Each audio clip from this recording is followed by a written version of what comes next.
Can you see me? Can you hear me? Can you feel the love tonight?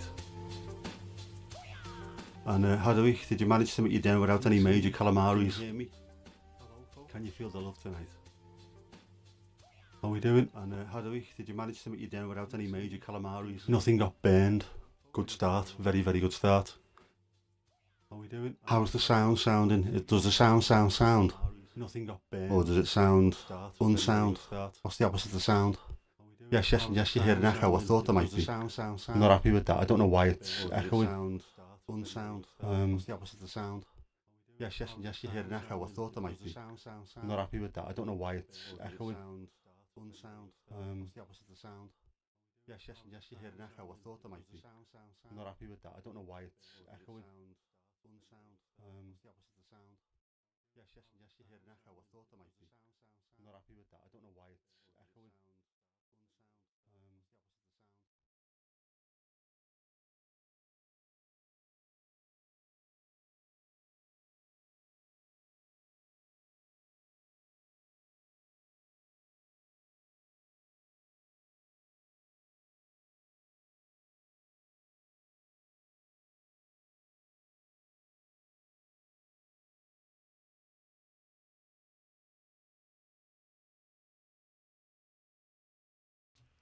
How about now? Can you hear me?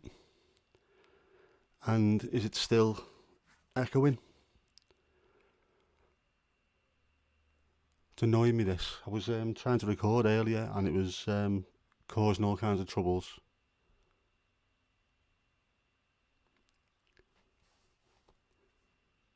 Yeah, so it's working. Is there echo on this?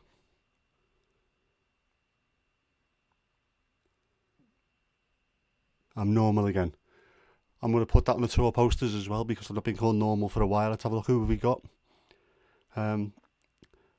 Lizzie, Hadawich, Mandy, some monster called Jess, Ewan. Oh, by the way, Ewan's birthday tomorrow.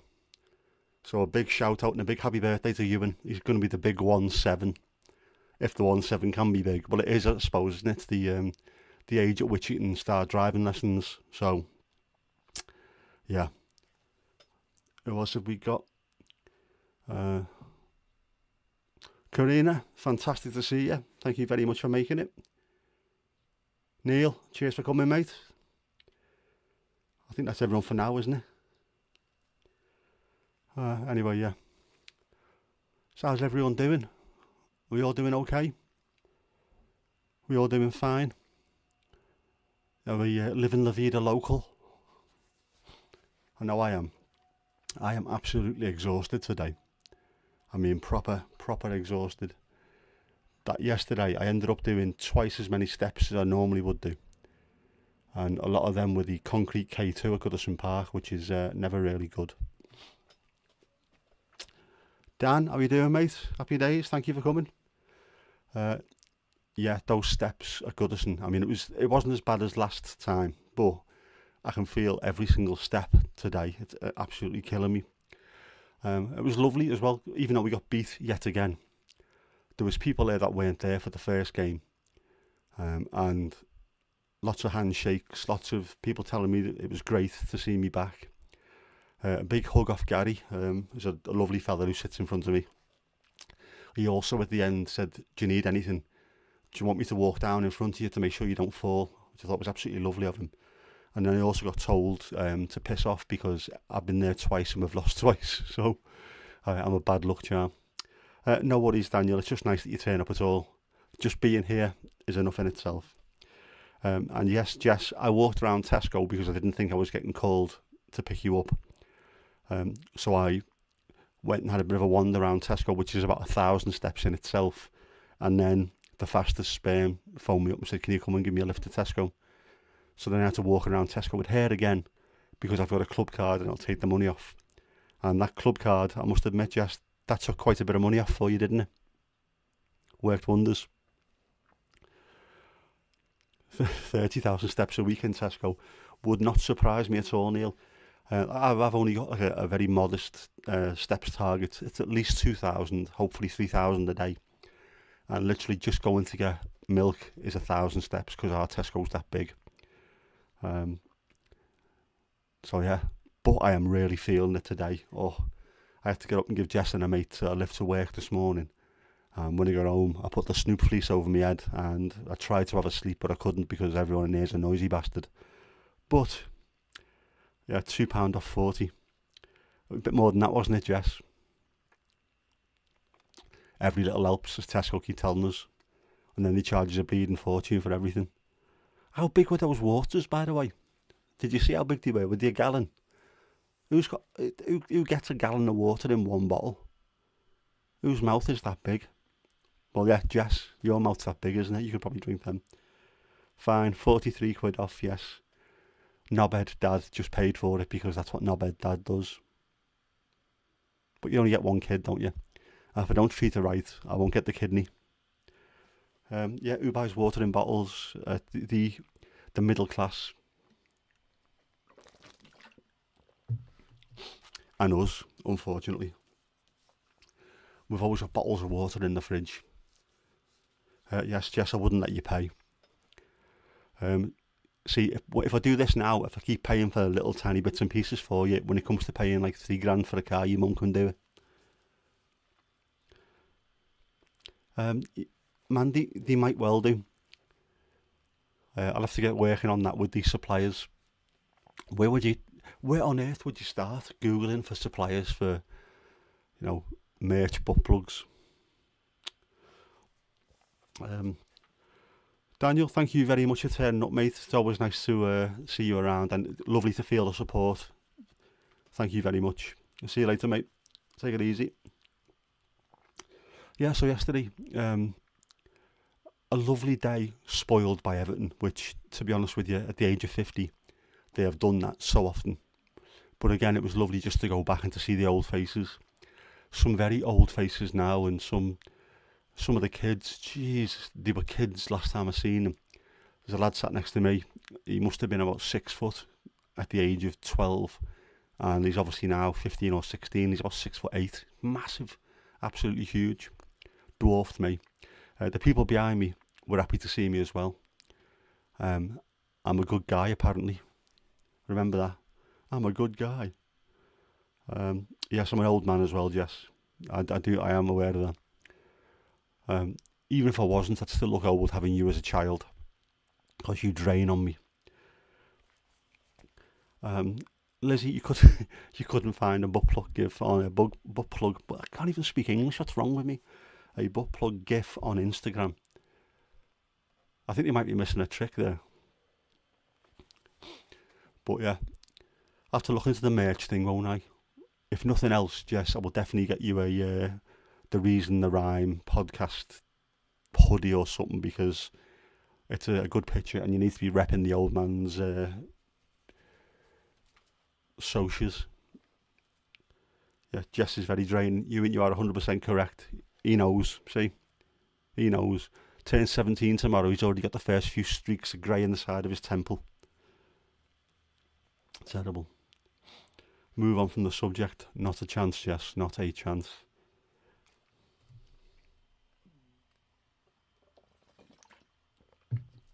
Not as warm today though, is it?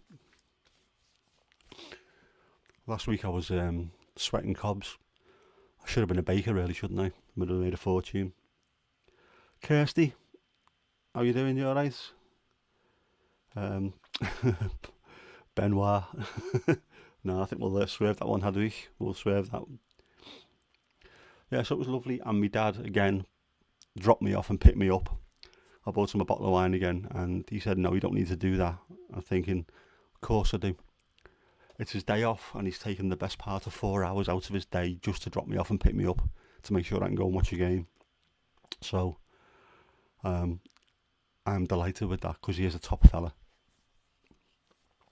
And then said, oh, don't worry, you pick me up from the pub on a Thursday, which I have done for the last 30 years, which is fair enough, but that's not the point of it. Literally, your day off. I mean, normally Thursday nights, I'm not working anyway, so, and it's just down the road. It's literally 15 minutes down the road and back to go and get him. Whereas my dad taking 2 hours getting there and back, and then and then driving through match day traffic. Fair play to him. What a guy.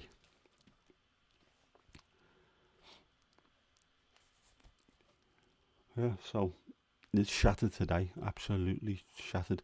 I need to up the walking now because I just haven't been doing much of it, and I'm starting to feel a bit weak. And it's not on. It is not on at all. The knee, I'm worried about that. It's the football injury I'm worried about. If I need to go and have an operation on it, I won't be able to use crutches because I still can't use my left bloody arm to do it. But I need to do something with it. Whether I need to use a strap or a brace on it when I'm out at the match, I don't know. But I found the stairs definitely easier this week.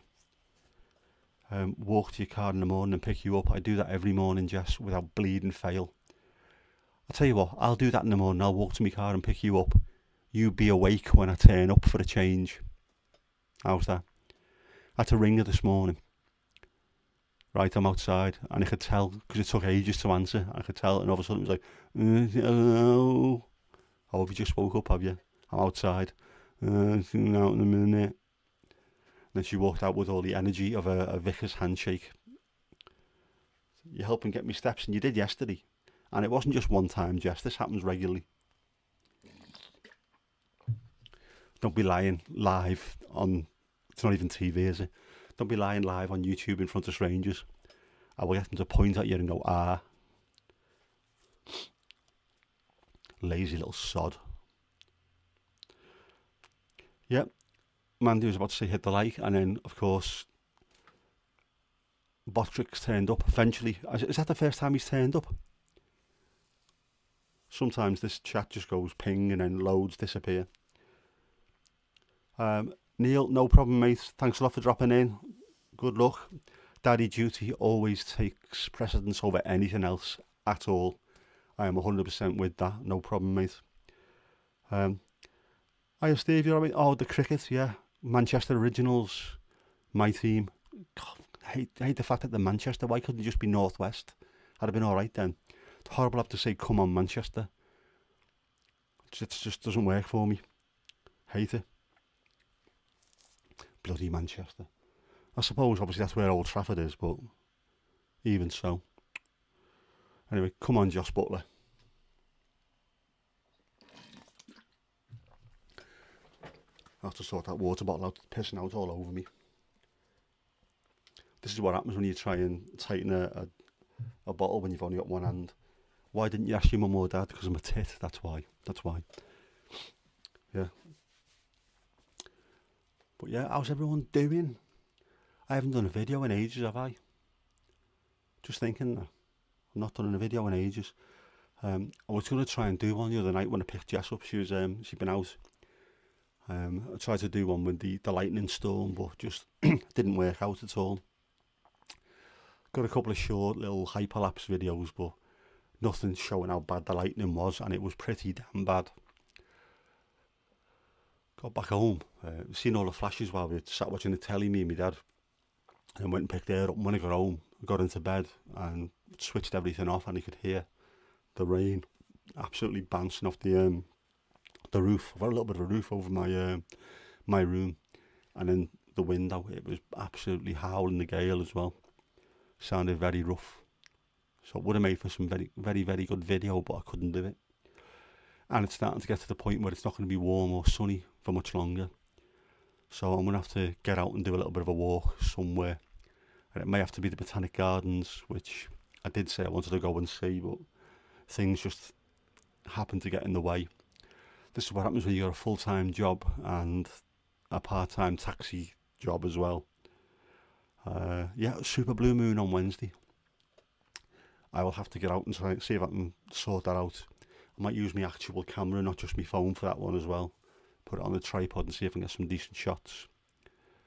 I haven't really used my camera for anything other than sort of using it as a webcam, despite the fact that it's pretty decent. So I might get it out there and let's have a look. Of course, it will piss down and be cloudy because that's just the way it works in the northwest of England. That's a normal, regular summer's day, to be honest with you.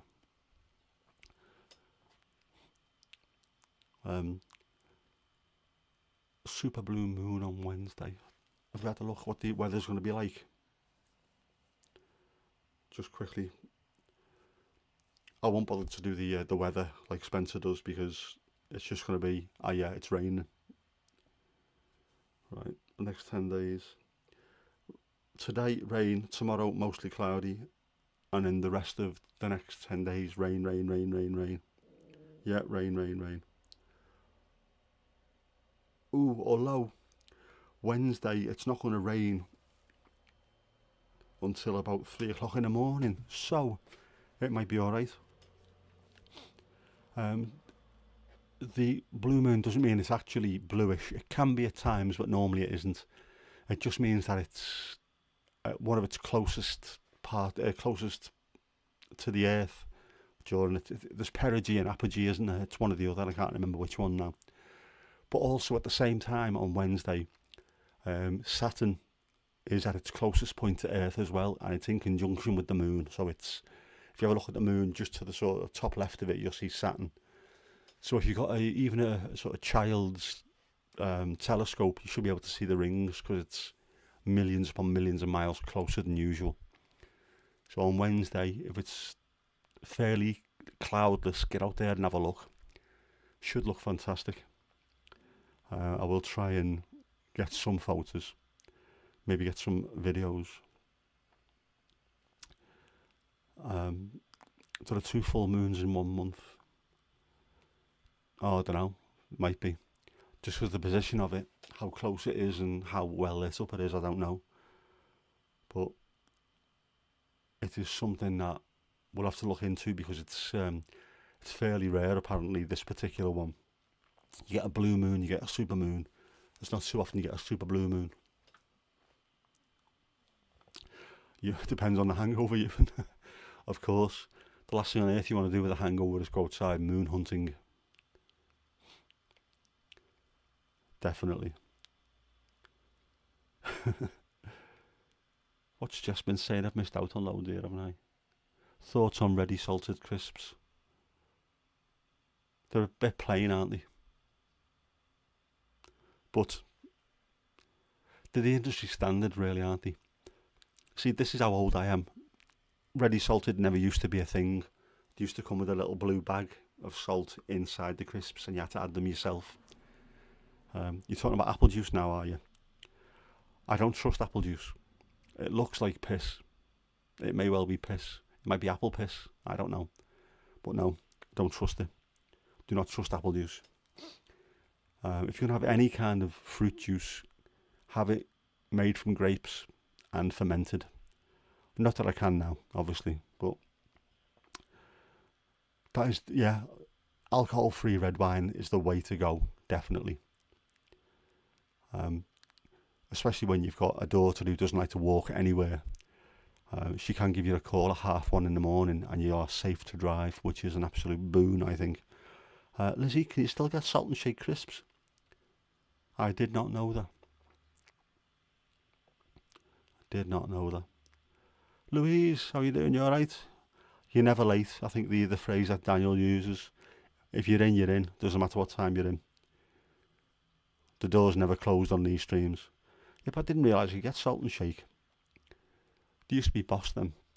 You felt like you were doing something spectacular, like I don't know, like some mad scientist opening salt to put in crisps. I might. Do you know what? The Tesco's do them. Jess might know. You should know. You had us walking every single inch of that place on the other night. Yesterday. Was it yesterday? It was yesterday, wasn't it? Jeez. How bad's that? I must have been absolutely exhausted. Feels like it was a lifetime ago when it was just yesterday. Has anyone levelled up yet? Ewan levelled up to level 1. I saw that flash through. But I haven't really noticed anyone else. Anyone else? Let's have a look. Let's have a look on Botrix and see what he's doing. Loyalty. It's all about loyalty. Oh, I don't know. I can't tell. That's stupid. It just tells you what level you're on. It doesn't tell you if you've levelled up or not. So that was pointless. All crisps are Salt and Shake if you add more salt. That's 100% right. But of course, the more salt you add, the more chance you've got of your brain exploding, like what I has done. Salt is evil. You need to stay away from it. Not loads of it, obviously. Look at what you're ingesting. Although, to be honest with you, I've been eating healthily and it's just utter shit, really, isn't it? You're longing for something that's got some taste to it. Getting sick of chicken, even though that was all I pretty much ate meat-wise before I had me, what do you call it? Is it an incident? Is it an illness? Is it an affliction? What is it? The bleeding stroke. Yeah. Loads of chicken, very little red meat. I don't know why. All my family loves steak, and I'm just not a huge fan of it. I'd rather have something that's a bit lighter, less fatty, certainly less salt. Thoughts on jelly beans? No idea. They're just jelly beans, aren't they? I mean, they're all right, but beyond that, what is there? What do you think of jelly beans? Oh, I think they're sort of they're very, very left wing, aren't they? Oh, I don't know. You tell me. They're full of energy. No, swerve that jelly beans. Did you have what were the raspberry lances? They weren't they? Raspberry lances. Not bootlaces, lances. I should have got some of them myself to share with the jousting public.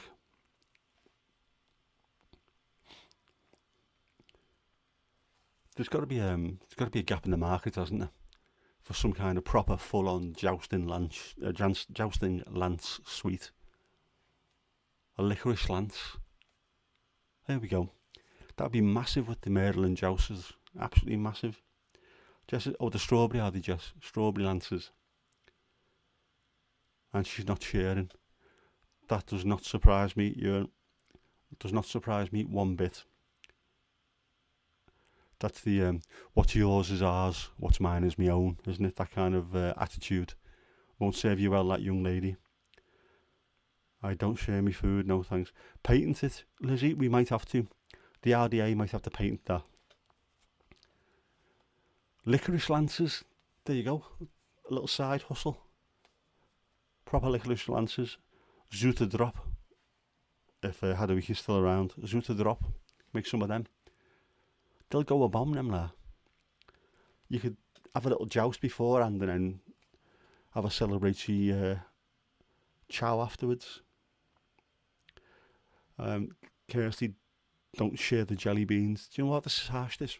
Poor Ewan. It's his birthday tomorrow and he can't even get a handful of jelly beans or lances or something. No. What have we got?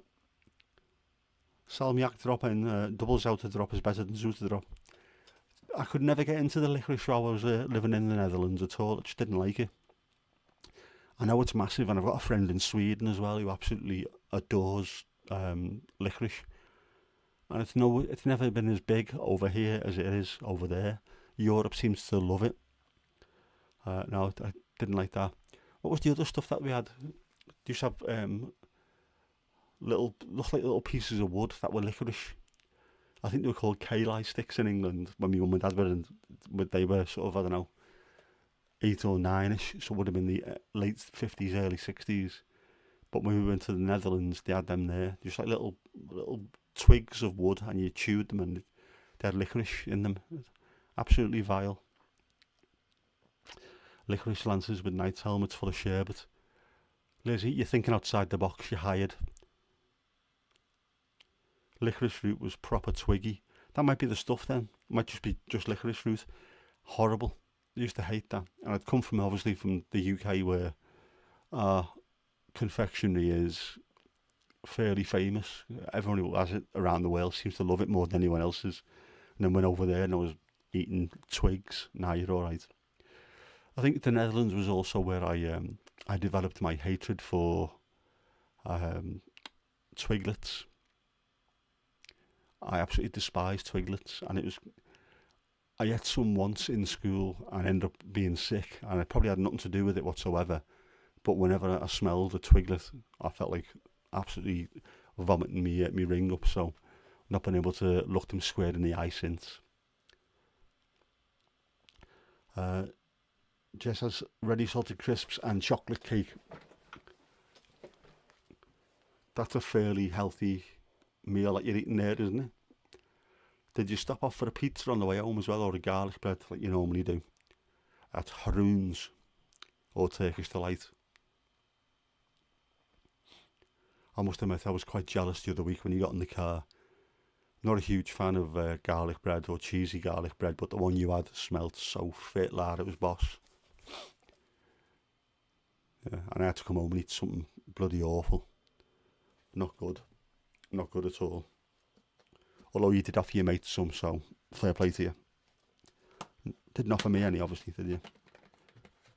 Right, oh, Twiglets, is that what Marmite is? Or is Marmite, is that what Twiglets are, rather?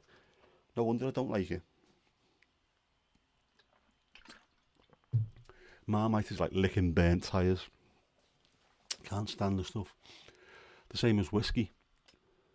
People go on about how nice it is, and it's the same thing. It's like it's tasting petrol. Nah. Not into it whatsoever. Don't hate on Twiglets. They're vile. They've got something on them. Oh, Mandy, they're going on your shopping list, are they? Fair play. Tennessee whiskey. Oh, that's the hamster's name, isn't it? Ewan, I don't know if petrol tastes nice, but it certainly smells nice. I think that's one of those things that I might have an illness. I love the smell of petrol and diesel. Don't like paying for it, but I love the smell of it. Marmite's to do with the bear making industry. Speaking of which,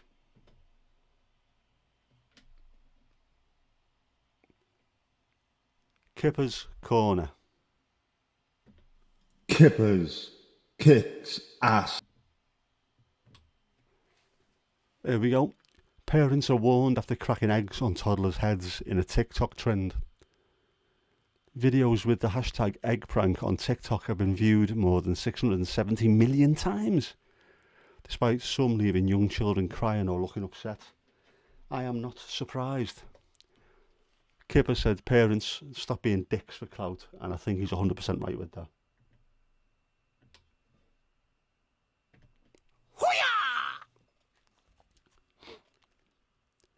Kippers. For some reason, he seems to think he's part of the show. Kippers, you're one big-headed bastard, you lad. Yep, some people should not be parents at all, I agree. Jess, you're listening, some people don't want to be parents. Is 17 too old to have you aborted? Just asking. But yeah, I've seen loads of those TikToks of people smashing eggs on the kids' head or throwing cheese slices at them. I mean, seriously, child abuse for clout, it needs to stop. It's not good. I'll tell you what's wrong with people, Izzy. Social media. That's what's wrong with people. Karina, thank you very much. Lovely to see you, as always. Thanks to you and Xander as well for the coffees. I do appreciate that. Make sure you turn up again because it's not the same without you. You've just levelled up as well. Fantastic. Yeah, social media has turned people into absolute dicks because it's constantly looking for the next. It's not even validation. It's just for. I don't want to call it clout.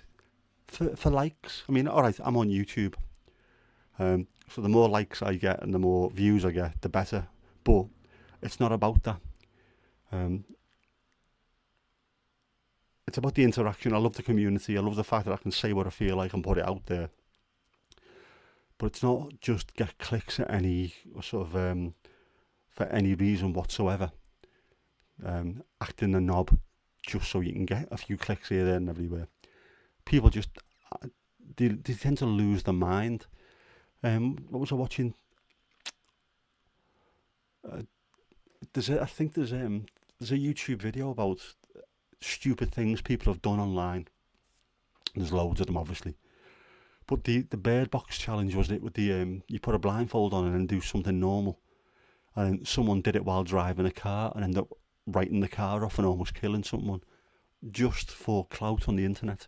How stupid are you? How much validation can you possibly need if you're going to put people's lives at risk and you're going to start affecting young kids by doing stupid things to them? It is stupid. I mean, is a follow worth putting someone's life at risk? I will. Do you know what? If I can find the video I was watching, I'll throw it in the RDA chat. But it was literally Bird Box Challenge in a car driving, blindfold. That's the kind of thing where even if you pulled up safely and the police saw you, you should be in jail for that, because that is potentially, a car is a lethal weapon. I think it was over in the States as well, so it wasn't like a small car, it was a massive SUV, 2.5, 3 tons worth of metal. If you hit someone, they're dead. It's stupid.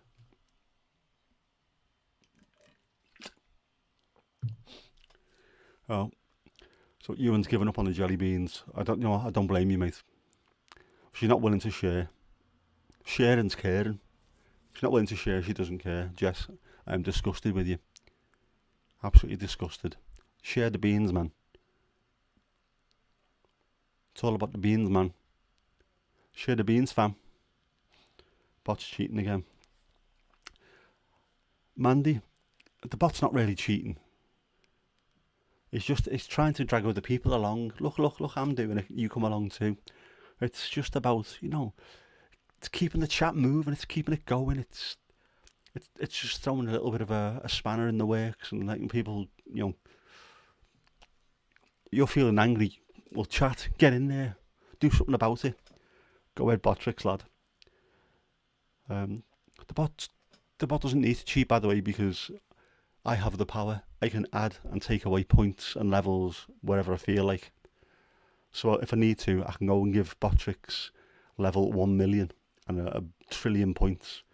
I have the power. I am the god of Botrix, and I bring you fire. How do the rules for leveling up? Don't worry, none of us know.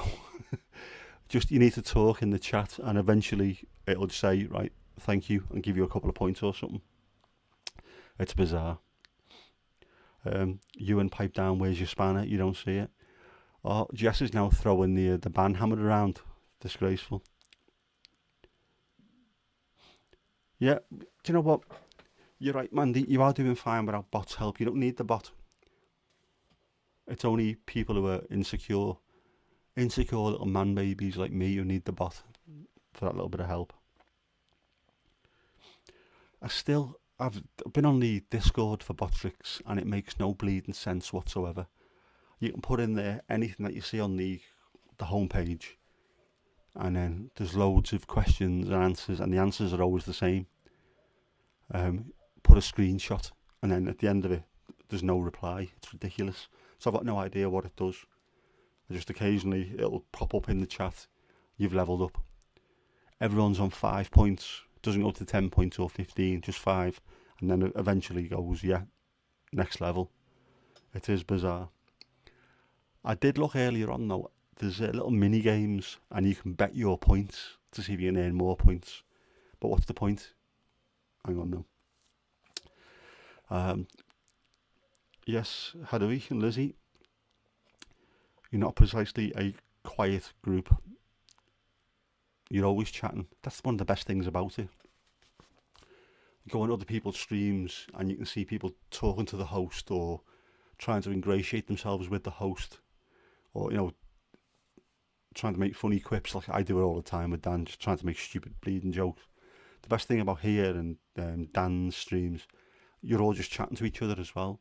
It is a proper community. You don't really see that anywhere else, and I love it. It's absolutely fantastic.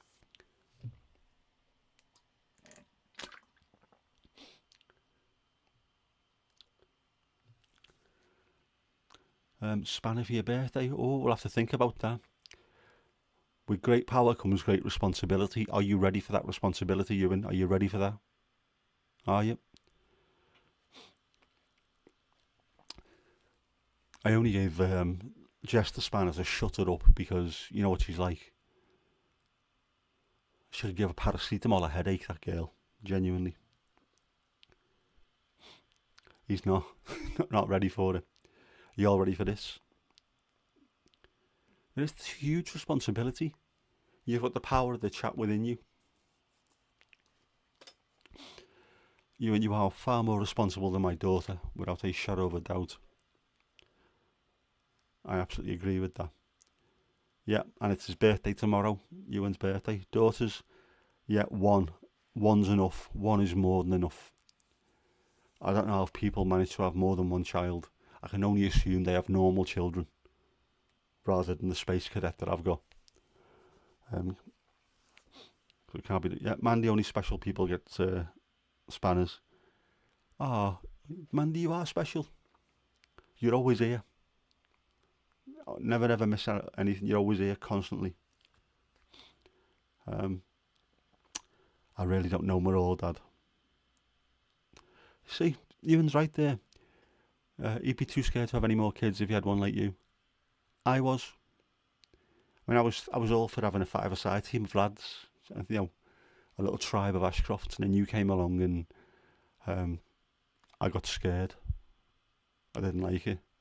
I still don't. You worry me.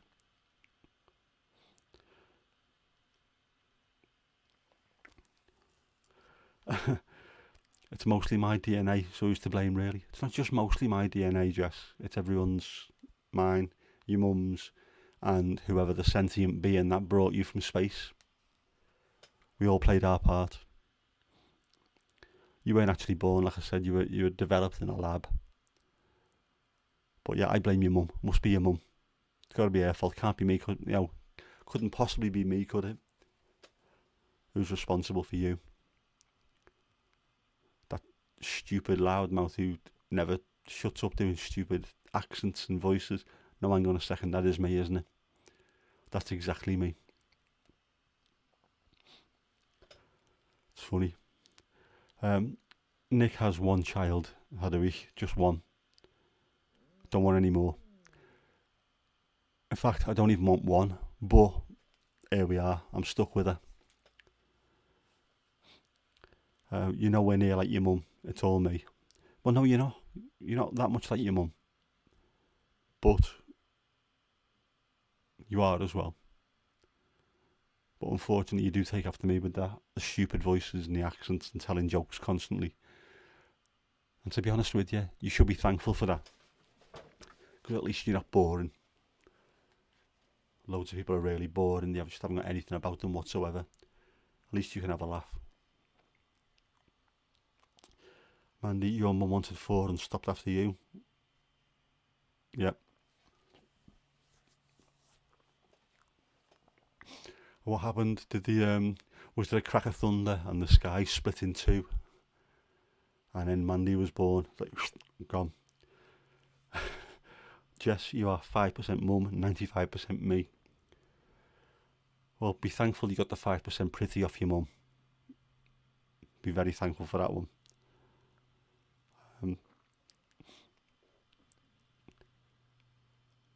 I think, do you know what? My mum and dad, they didn't want one, and I come along.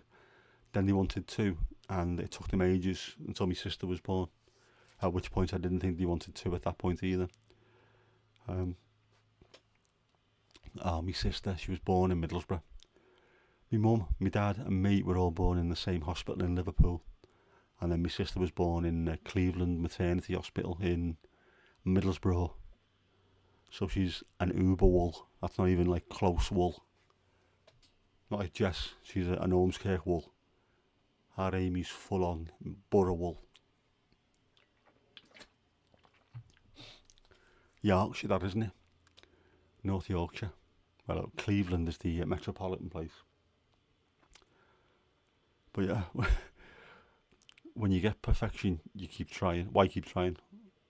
You stop right there. Thank you very much. No, Jess, it wasn't Wrexham, where Amy was born. No, it was Middlesbrough. We were living there at the time. Nan's waters broke in Wrexham when I was being born, and Grandad put his foot down and got to Liverpool, so I was born in the same hospital that they were. Sefton General Hospital on Smithdown Road in Toxteth, which is now an Asda. And every time I go past there, I look for the blue plaque on the wall to say, Nick Ashcroft was born here. The man, the myth, the legend, the one, the only. No, nothing. Absolutely nothing.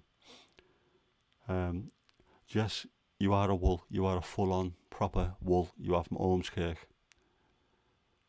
Well, no, you're born in Ormskirk. You're actually a sand grounder, aren't you? A proper sand grounder.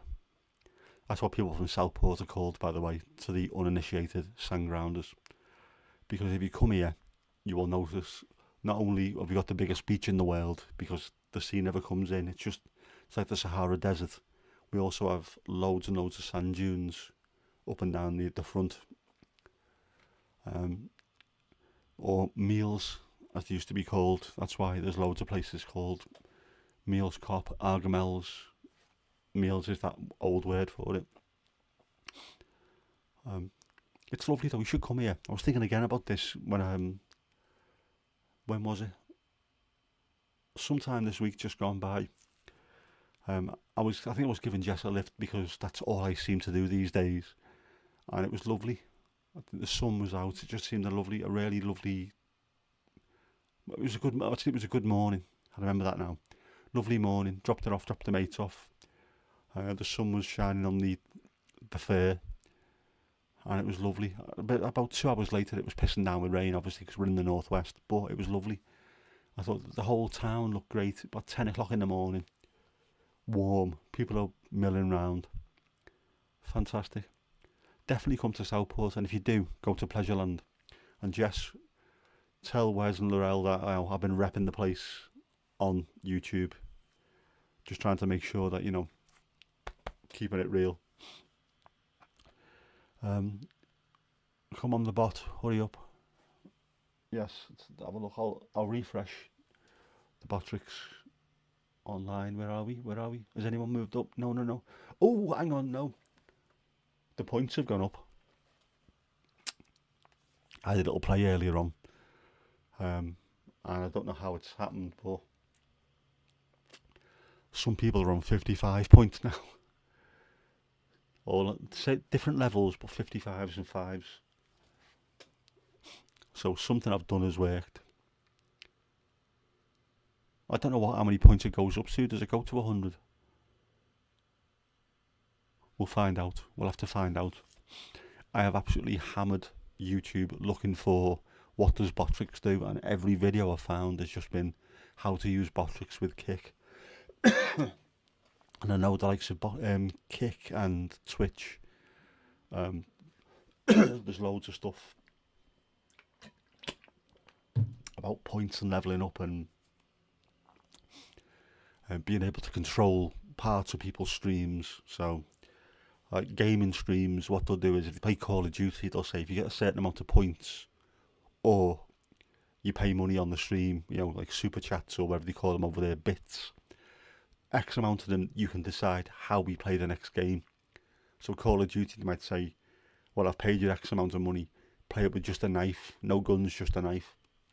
And that's how a lot of these streamers make an absolute fortune during the streams. I don't know if Botrix will be able to do something similar to that, where if you reach a certain amount of points, you can then control the sounds or the cameras or something. But I'll look into that. Yes, what can you win? Man, you can win a potato. There's some fantastic potatoes out there, knitted ones. You'll love them. I think they'll make you feel at home if you see them. They're fantastic, especially the Don King Edwards. They are fantastic. I genuinely think those potatoes could take off. The knitted ninja potatoes, they could definitely. Do you have to pay to use it, Nick? Lizzie, the witch, what? To use Botrix. It's a free thing. It's just in beta at the moment, but it's free. It's just a little computer sort of program that people put together, where it will drag like the chat that's on the screen at the moment. You can drag that on. You can put so there's little widgets. So if I had a thing where I was going for followers, I could put the follower. Dan done it the other day. You can put the follower target on the top of the screen, and the more followers you get, the more quickly the bar fills up, and mini games and other little bits and pieces. But it's free of charge. It's just annoying that there's not a huge amount of information on what else we can do with it apart from it existing. There's a little league table which tells you how many points people have got and what level they are, but even then it's not really, um, it's not very intuitive or user friendly. But if it's just in beta and they're testing it out, maybe when it goes fully fledged, it'll be a bit better than this. I looked at another couple of things, Streambot, I think's one of them, but that just seems to be a little bit. It looks like Windows 95, these little grey boxes, and it looks really, really complicated at the same time as looking completely shite. So no, but yeah, how do we? Botrix does whatever it wants. Botrix is as Botrix does. You can't stop the bot. Can't stop the bot.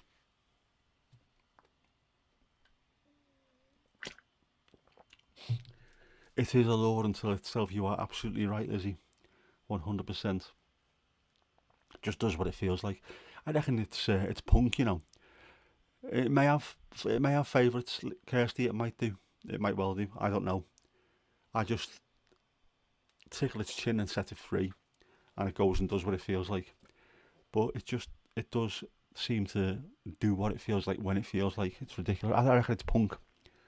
It's definitely, it's got a punk vibe to it. You going now, you Jess? Missing you already. Go on, piss off. Don't darken my doorstep again. And I'll pick you up in the morning. Bright and early, same time. Be awake. Yeah. Everyone say bye-bye to her and make sure she doesn't come back. We've had enough of her. Right, see you later, Ewan, if you're leaving as well. And share your jelly beans, you tight ass. No need for it. I didn't teach you greedy. We're not greedy in this household. Ta-ra, Ewan. All the best, mate. Have a good one tomorrow.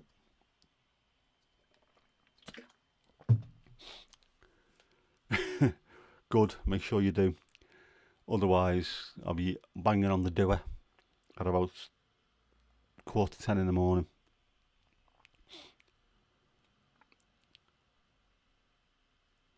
You never had jelly beans. You still don't have jelly beans. I might go to the Spar in a minute and buy a load of jelly beans, just so I've got some and you haven't. Because that's what dads do. Yeah, Mandy is right. Jess, do not phone for a lift. I'm doing something important. Well, no, it's not really important, is it? Yeah, and don't be going anywhere. It's too late. Ooh, that's another angry looking sky out there. Lots of clouds. I wish the picture that I sent yesterday could have actually shown you exactly what I could see, but it didn't, because the camera lets in too much light, so it made it look like it was a nice evening. It wasn't.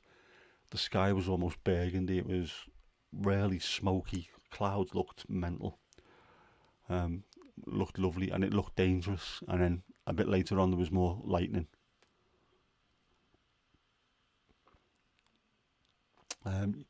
Ewan leveled up. That's the birthday present off me. No, it wasn't. That's off Botrix. Lizzie, yeah, they never captured it. It's the same as the moon pics. If you try and take a picture of the moon, you can see it dead massive in the sky, and then when you take a picture of it, it's a little tiny pixel. I don't know why. Even if you try and drag it out to ultra widescreen, it's just a little tiny moon, and you look up and it's massive in the sky. So I might have to see if the actual camera tomorrow, rather than the phone cam, see if that works. How do we get? Of course, dark there. You are not only are you an hour ahead of us, you'll be further to the east as well, won't you? On that side of the country. Yeah, so it's probably the best part of an hour and a half away in terms of light. I am not Botrix. Botrix is not me, Mandy.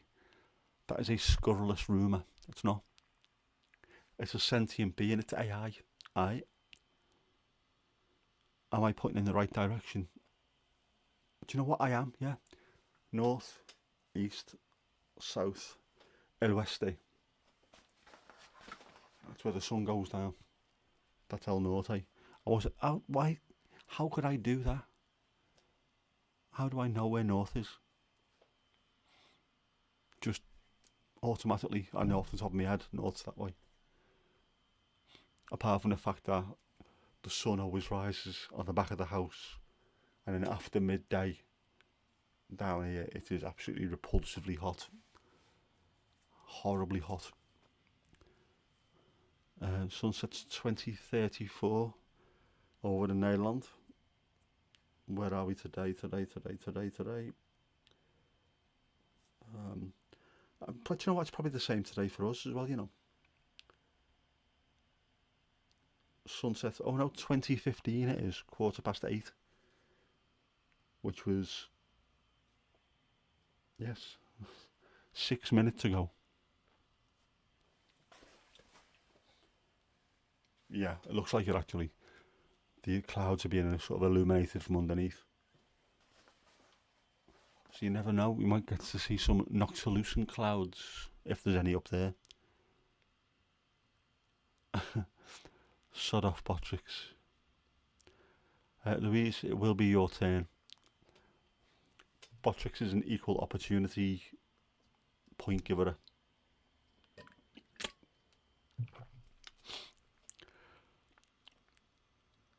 And Draki came in by himself. Good lad. See, Hadoui's now leveled up to level 6. Just gotta get in there, next thing you know, he appears. If you mention Botrix 3 times in the chat, he appears. He's like Beetlejuice, I think.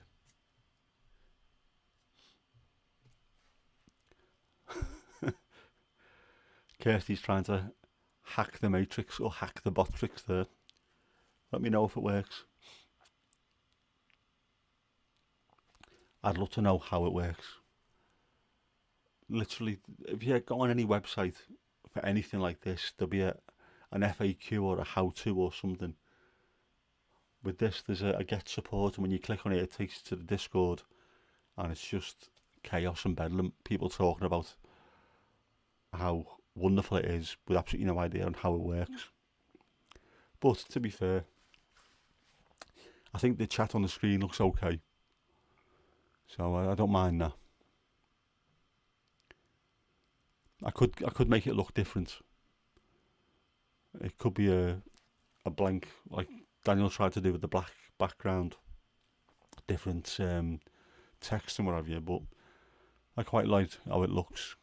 Not bad being colourful. Lizzie, what level are you on? Let's see now.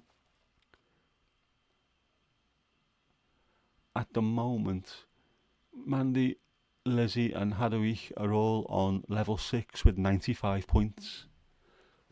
Kirsty, level 5 with 95 points. And then Casper, 5 with 5 points. I think you must have just leveled up. Botrix does appear to be drunk. It's gone from just everyone having 5 points to being 55s and 95s and all kinds now. It is bizarre. But, yeah. Lizzie, Botrix is not an enema. Might be an enigma, but certainly not an enema. Although it is a pain in the arse. So it's halfway there, I suppose. Yeah, 95. I did have a mess around with it earlier on, trying to make something happen. I don't know if I've fixed it, broken it, or I don't know. But yeah, I don't know. I've done something, but 95 points is better than just 5. So you at least get in and you're getting better and better. Well, you might have done, you are the same as Mandy and Lizzie. You're at the top of the table with them. So it's obviously working. Gimme points. Gimme. What do points make? I hope everyone was shouting prizes there. It's right though, isn't it? Because I'm the same myself. This is utter shit. Absolute shit. And yeah, I'd be addicted to getting the points if it was me as well. Points are points. If someone gives you points, it doesn't matter what they're for. yeah, I'll take them points. Where can I find more? I need more. But it's back to, I suppose it's back to validation, isn't it? So while there's people throwing eggs at kids' heads, we're here chatting to get points off bot tricks, but no one else is getting hurt by this. Is it infinite? We don't know. I don't know if you get to a certain amount of points and then suddenly it explodes or the screen goes crazy. No one's got a clue. I don't think there's anyone else actually using this on Earth apart from me. But we shall see. And I will try and add the shop, because one of the widgets is a shop where you can spend your points. So hopefully, I'll have to send a DHL truck to get all the potatoes from Mandy, because there's that many of them. Botrix is sinister. May well be very sinister. It sounds sinister, doesn't it? Botrix. Tricks. It's up to tricks. Bot tricks. Mind you, Botrix sounds like anal, doesn't it? Hope Mandy's leveled up to level 7. See, you cried that one in there, didn't you, Mandy? AI has just become aware. Absolutely whinged it in. Well done.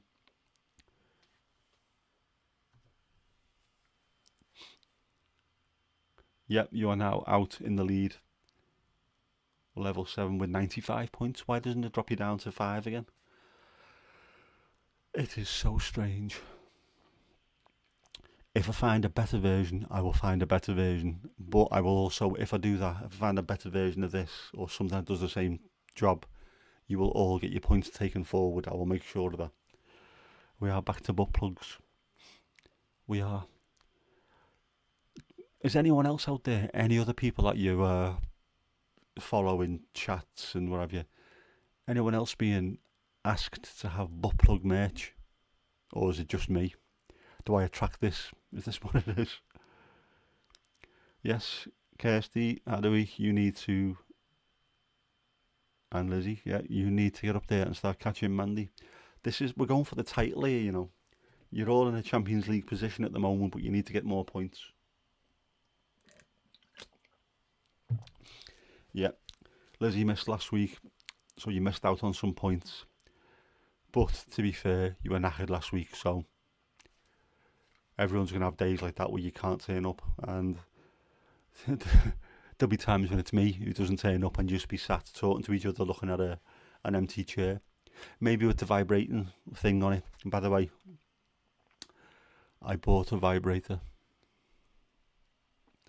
It's something that goes over the chair. You can put it in your car or in your office chair, and it heats up and it vibrates and massages you. I had to go the other day on the bed. It is absolutely wild. For someone who's in constant pain, it's I was going to put it on the chair today, but I thought, no, I could be sat here talking to you, press the wrong button, and next thing you know, I'll melt into a puddle. But Saf, how you doing, mate? Thank you for coming in. Neil, right.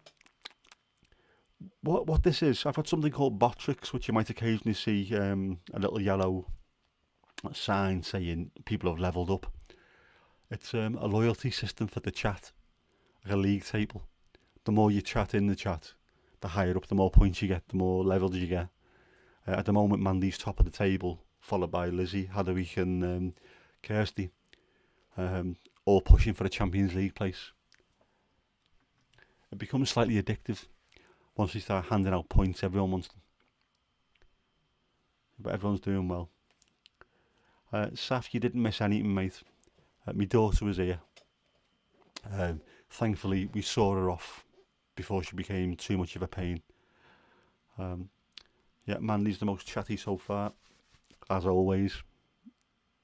No, actually, it's a bit unfair on Mandy because you're all mouthy sods in a beautiful way as well. I love it. Love seeing the interactions in the chat. Like I said earlier on, I've been on loads of other people's live streams, and everyone's just trying to impress whoever's talking on the screen. No, that's not what it's about. It's about building communities and building friendships. And I think it's brilliant that everyone's done that in here. Yes, man, you can chat if you want. Never stop anyway. Collecting points like Sheffield Wednesday. How did they get on this weekend? I never saw the Sheffield Wednesday game. I've got a mate who's a Sheffield Wednesday fan. I think his brother used to play for them in goal. Neil, it is all ladies at the top of the table. Casper's the first lad in there. He's doing well. But yeah, it's the usual ladies, the ones who are always here. They're the ones with all the points, quite rightly. Wednesday lost again. I was thinking about this the other day. I've got mates who support all kinds of weird football teams. And Gary's obviously, he's from Sheffield, that's why he supports Sheffield Wednesday, but he lives in Formby, I think, just down the road from us. I've got a mate called Nick. Half his family are Liverpool fans, half his family are Everton fans. And he must have got sick of them trying to drag, they're all fighting against each other. He's going to be this, he's going to be that. So in the 1980 FA Cup final with West Ham, he decided he was going to support West Ham. And he's a Scouser who supports West Ham. Bizarre, but he goes to games and all kinds.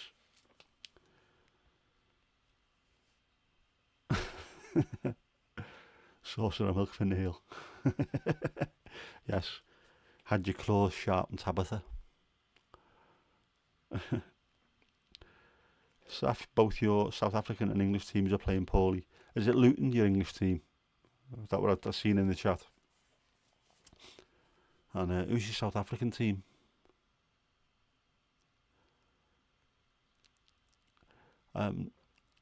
Yeah, of course the ladies talk more because they're not as embarrassed to talk like us fellas. They don't mind having a chat. We just, is it football? No. Is it the weather? No. Well, I'm not getting involved. Not good. It's funny actually, dropping my daughter off of a morning. We normally take her and about 3 of her mates as well. So a car full of teenage girls. You think it'd be a nightmare, wouldn't you? But it's not actually. They're all nice kids, but they always have a laugh and a chat. You know, quite full of energy of a morning when I'm not really in the mood. But it's quite nice. It's you can feed off it a little bit, and they are funny. Oh, sorry, mate. Sheffield Wednesday and Cape Town City FC. Yeah, well, I like Sheffield Wednesday, I must admit. And they are a proper football club. One I would like to see back in the Premier League. They are too big to be in any division other than the Premier League. I was delighted when they got promoted via the playoffs. Same with Notts Forest. These teams are far too big. They shouldn't be down there. And it's a good away game as well, Sheffield Wednesday. So hopefully you come back up fairly soon. Or we end up playing, Everton end up playing them in the FA Cup or something. That'd be nice. Yeah, Lizzie Ewan's a nice lad actually, he really is. And he only lives around the corner really from me, so it's quite handy dropping him off. Nick has a harem. Or if Hadwick is more like a Harlem. It's not a harem. Don't put yourselves down, ladies. Potato ninjas of the world, hello. Yes. Yeah, firing Darren Moore. Why on earth was he fired when he got you promoted?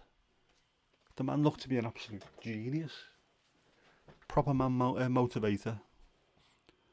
Don't know why they got rid of him. Stupid. Sometimes the grass is not always greener. Kenilworth Road in the Premier League. It just makes no sense. That's a weird little ground. Very, very strange. The one where you have to walk through someone's back garden to get in there. Although, to be fair, Highbury, Arsenal's old ground, you used to have to walk between 2 houses to get to the away end. But I like that because where it was built, it was right in the middle of like a housing estate, same as Goodison. Yeah, sorry, Kirsty, football chat. But for us lads, football is life at times, and it's interesting to see from a sociological point of view how things are changing. When Everton move, it's going to be from right in the middle of a a load of old, proper old streets, little terraced houses, and it's like little rat runs to being on the dock, miles away from any houses. It's going to be very, very, very strange. I mean, really strange how that affects us. I'm so used to walking to the game, walking down the same streets, um, doing the dog shit steeplechase, unfortunately, because Kirkdale, there seems to be no pride in that place whatsoever. I've been going there since 1985 on a regular basis, and I know loads of people around there, real nice families, and they now seem to be in the minority because this little gang of feral rats has taken over. Neil, cheers, mate. Goodison is a proper old-fashioned ground, the same as White Hart Lane used to be as well. I know the new stadium looks absolutely amazing at Spurs, but there's something about. I mean, White Hart Lane was lovely, Highbury was lovely. Those old-fashioned, I don't know, old-fashioned, proper old English stadiums are no more. Ours was probably one of the last ones of them, and that's going to be gone within a year and a half, 2 years. I think it's 24, 25 they thought we were going to move in, but it looks like it's more going to be 25, 26. And then most of Goodison will be demolished, but they are keeping some of it as a historical site.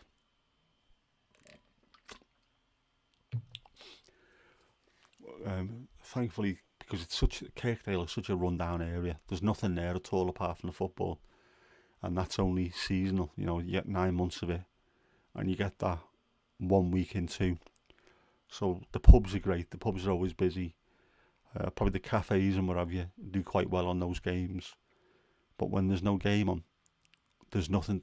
If you didn't have to go there, you wouldn't go there because it is an absolute shithole. And it's a shame. It used to be boss.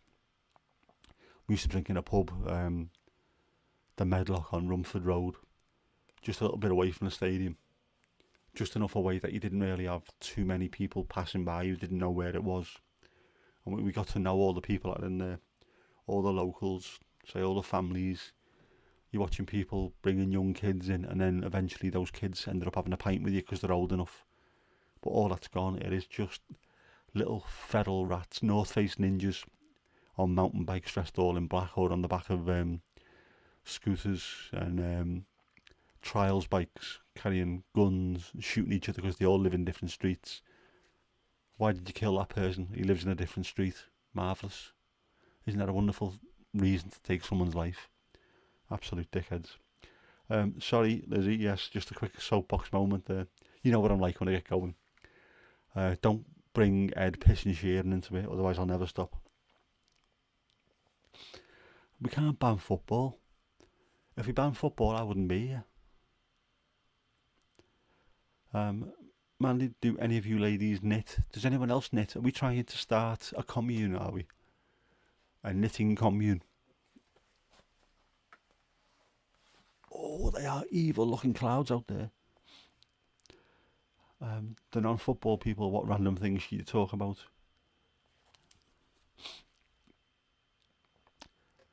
A knitting circle. Is that what it is? Is it a knitting circle? I know that sounded pretty scouse saying that, didn't it? Circle. A knitting circle. Can you knit a football shirt? There you go. Do you know what, Neil? To be honest with you, I actually mentioned this once, and I don't think it was on. Did I do it on video? I might have done. I don't know. If I won the lottery, proper big like Euro Millions rollover, I'd like to buy a football club, and I would make us play in white knitted shirts, white cable knit shirts. So jumpers really, aren't they? And I'd only ever sign players whose surname is Bar, like Demba Bar and Ibrahima Bar and people like that. And that way the crowd would all be shouting Bar constantly while people are running around dressed in woolen jumpers. I'd love it. I'd buy Derby County because they're called the Rams already. We're halfway there. I'd do that. Maybe that's what you can do, Mandy. You can knit football shirts for people. That way you might even get to learn to love football because it'll be bringing in that much money for you.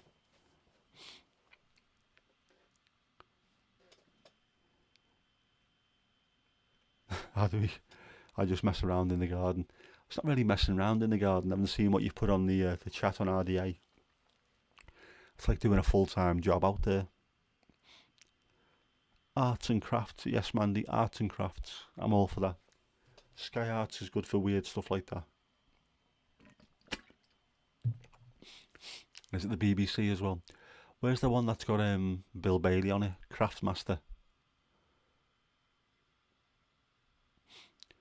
Yeah, Louise, a white cable knit shirt for the team is already taken it to cricket. Exactly that, but with like sponsors on the front, name on the back and your number, and have them running around playing footy, sweating like a budgie's beak, wearing cable knit cricket jumpers. I'm all for that.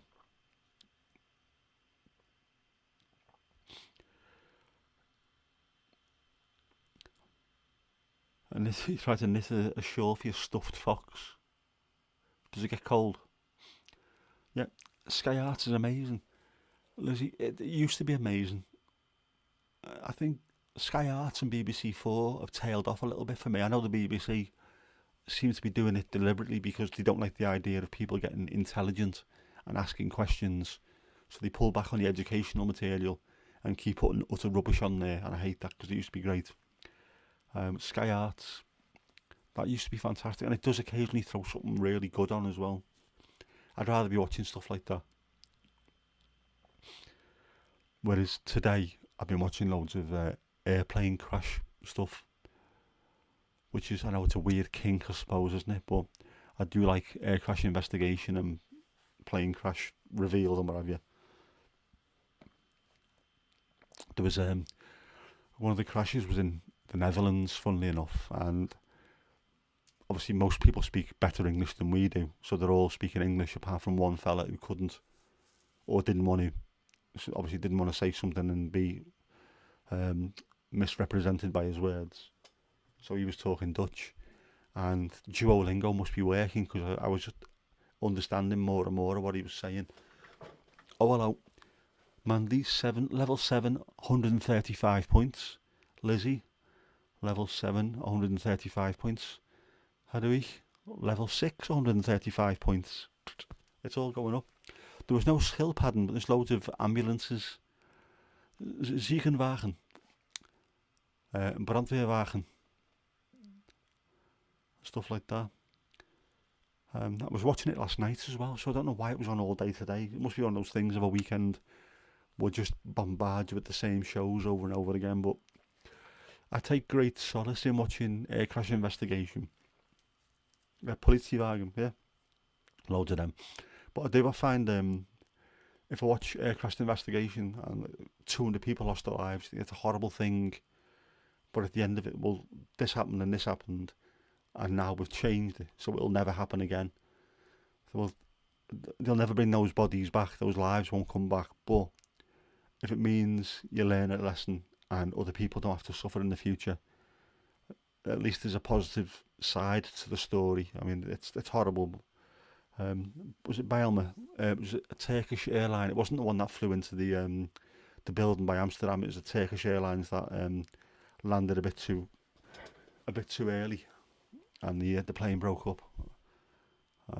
I missed the first couple of minutes of it, but yeah. Just seeing, yeah, Lizzie, they defunded the BBC Four and now only show repeats. I am still convinced that it's the government who are doing all this. The BBC, all the people in charge of news and current affairs and all that kind of side of thing were brought in by David Cameron, all his mates, so they've absolutely infiltrated the BBC. They hate the idea of anyone having an education, so they close libraries, they take away anything educational off the BBC, and then just go and watch Benefits Britain, drink your cheap ale and argue amongst yourselves. I hate it. BBC Four, I've watched some of the best things I've ever watched in my life. I've been off BBC Four, and stupid things. A Year in the Life of a Tree. That was amazing. That was an hour about an oak tree. All 4 seasons, and it was telling you about how big the roots are underneath it, how it draws water, how it survives during a really icy cold winter. All of that stuff. Stuff that I didn't know about. Fungus. There was a great one about fungus as well. It just doesn't sound remotely interesting, and then an hour later I'm absolutely and enthralled watching the TV. Oh, um, I watched something with Jim Al-Khalili who was talking about ears being noses for sound, and he explained what he meant. I thought that makes perfect sense. That's how you're learning these things. But yeah, they're trying to get rid, aren't they, of anything remotely interesting. Let's have a look, Mandy. Red and green for a Christmas potato. A Christmas spud. You should do, yeah. A red potato, is that not a strawberry? Peppers. Yeah, what else could you knit that isn't potatoey but is potatoey? Oranges. You could knit oranges, couldn't you? And apples. Carrots. Wouldn't carrots be really, really difficult to do? Just because of the shape, or the easy because there's less to do at the end? Oh, I don't know. I haven't got a clue. Yeah, Boris's mate who's done it. Yeah, absolute no. They're genuinely convinced this is what they're trying to do as a government, as an entity that they are. Things like Question Time is just constantly right-wing lunatics who are on there pushing their agenda. The news is completely weighted towards right-wing topics. They've always got people on from, like Kate Andrews from the Taxpayers Alliance, and all them right-wing think tanks are always on there. And yet they'll keep on telling you that the BBC's are really lefty lovies. It's full of lefties. Well, it is, because if you're like a musician or a writer or a comedian, you are naturally more left-wing, because to do those things successfully, you have to be more empathetic. You have to understand your audience. You have to understand the people that you're trying to bring on side. So you will be more left-leaning. If you've got more empathy, you will be more left. If you've got no empathy at all, you will be very, very right-wing. That's why a lot of the news people are just proper full-on sociopaths. They just don't care what's happening to anyone in the street.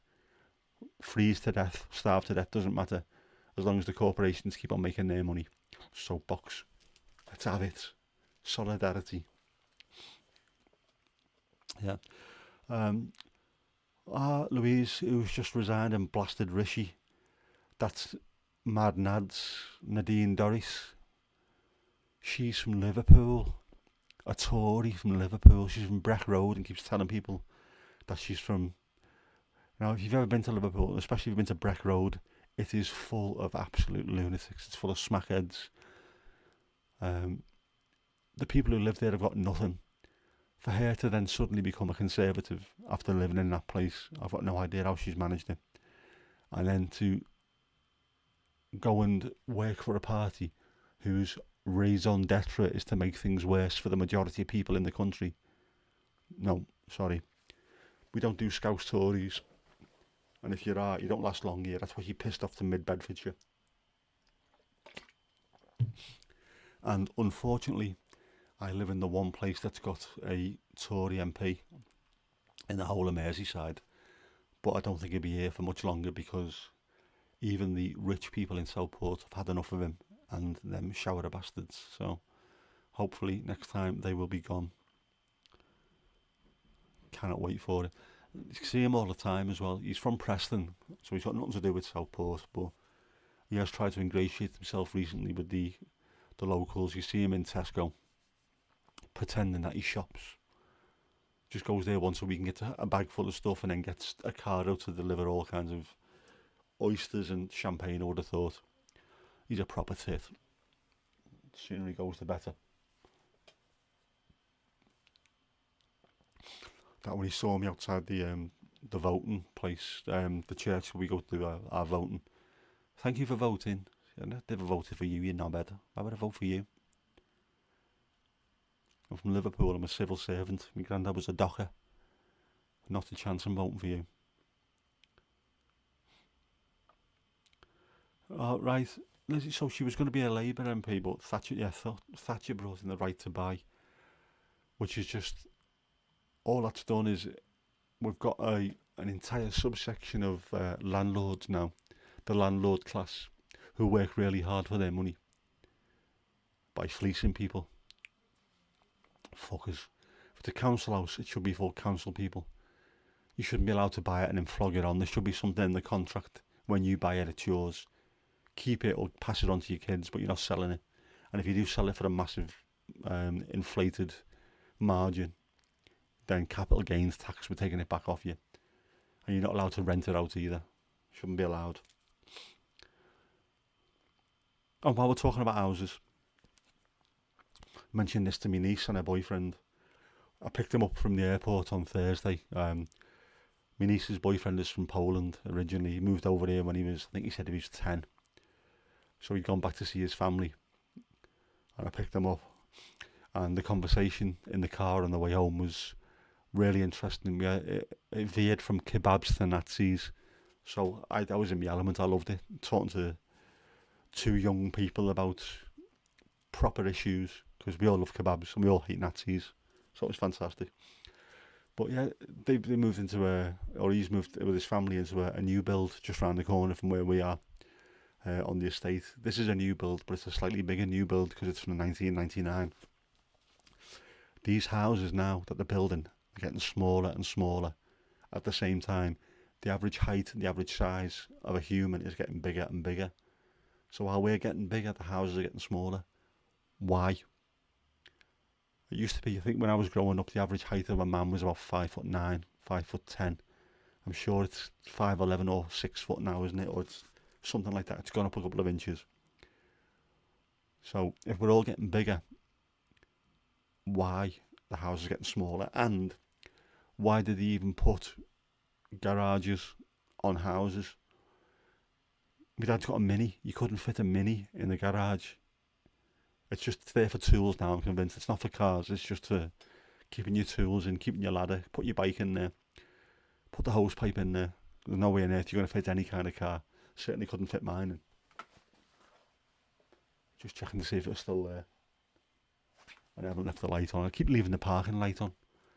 Because I'm not used to it. Every car that I've had, you turn the lights off and you move it as far left as you can and all the lights are off. This being a German car, it's got a parking light. It's got two parking lights actually. That way, and it's on one side, another one again, and it goes on the other side, so you can park on a bend. Very safety conscious, the Germans. And what have I missed? Discussing ninja poop. While I was on my soapbox, you were talking about ninja poop. Man, he's got loads of potato coloured wool. What colour? Potatoes are all different colours, aren't they? Oh, potatoes in Ormskirk. I didn't know why I didn't mention this earlier. Ormskirk, where Jess was born, literally just down the road there, just behind me. Other week, if you're watching south, it's that way, just there behind me. They do some of the best potatoes in the country. Ormskirk potatoes, Ormskirk new potatoes. If you watch the Hairy Bikers, in one of their programmes, they were up here, went to Ormskirk and went to one of the farms about 3 or 4 miles down the road, and they were enthused about how good it was. Kirsty, the new Mini is not a Mini. My dad has had 3 of these. They're not the massive new Mini, but they are the bigger Mini than the old ones. The new ones, that one of them parked next to his not long ago, and the newer ones look even bigger than the one he's got. It is crazy. I remember growing up thinking that things like the old Ford Cortina, that was a massive car, and I seen one. It must have been about 5 or 6 years ago now, so it's not like that long ago, not that long ago, and not that new.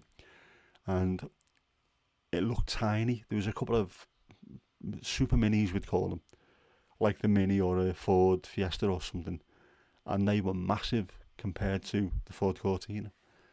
I thought, it's not like Mars bars aren't as big as they used to be because my hands are bigger. It's a car. I know how big a car is, and they looked huge when I was a kid.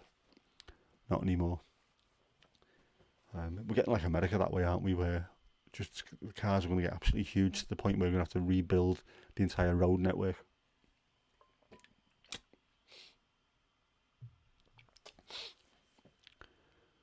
How do we go to look for a new car next Friday? always nice. Although I'm quite happy with the one I've got now. I absolutely love it. Um, I've wanted that. I wanted a Mercedes since I was about 9. Obviously, I couldn't have one back then, but I did eventually get one. It took me all that time to get one, and I think I deserve it after everything that's happened to me.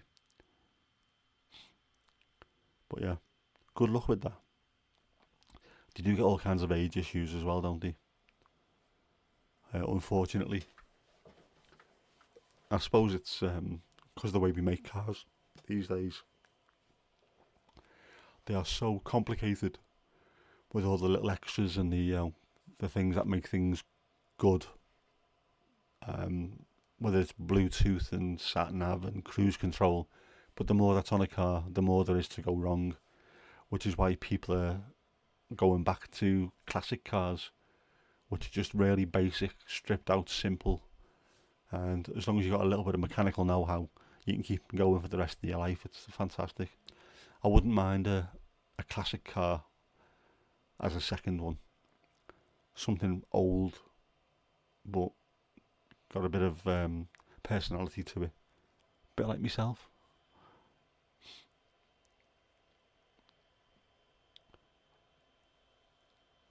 Uh, Louise, just noticing that. They built some houses where you lived 30 years ago.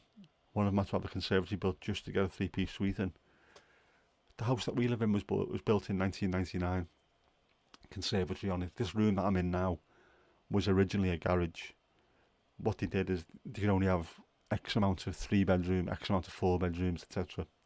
So this was a 3-bedroom house, and the second that they finished, they pulled the garage part out and turned it into another bedroom.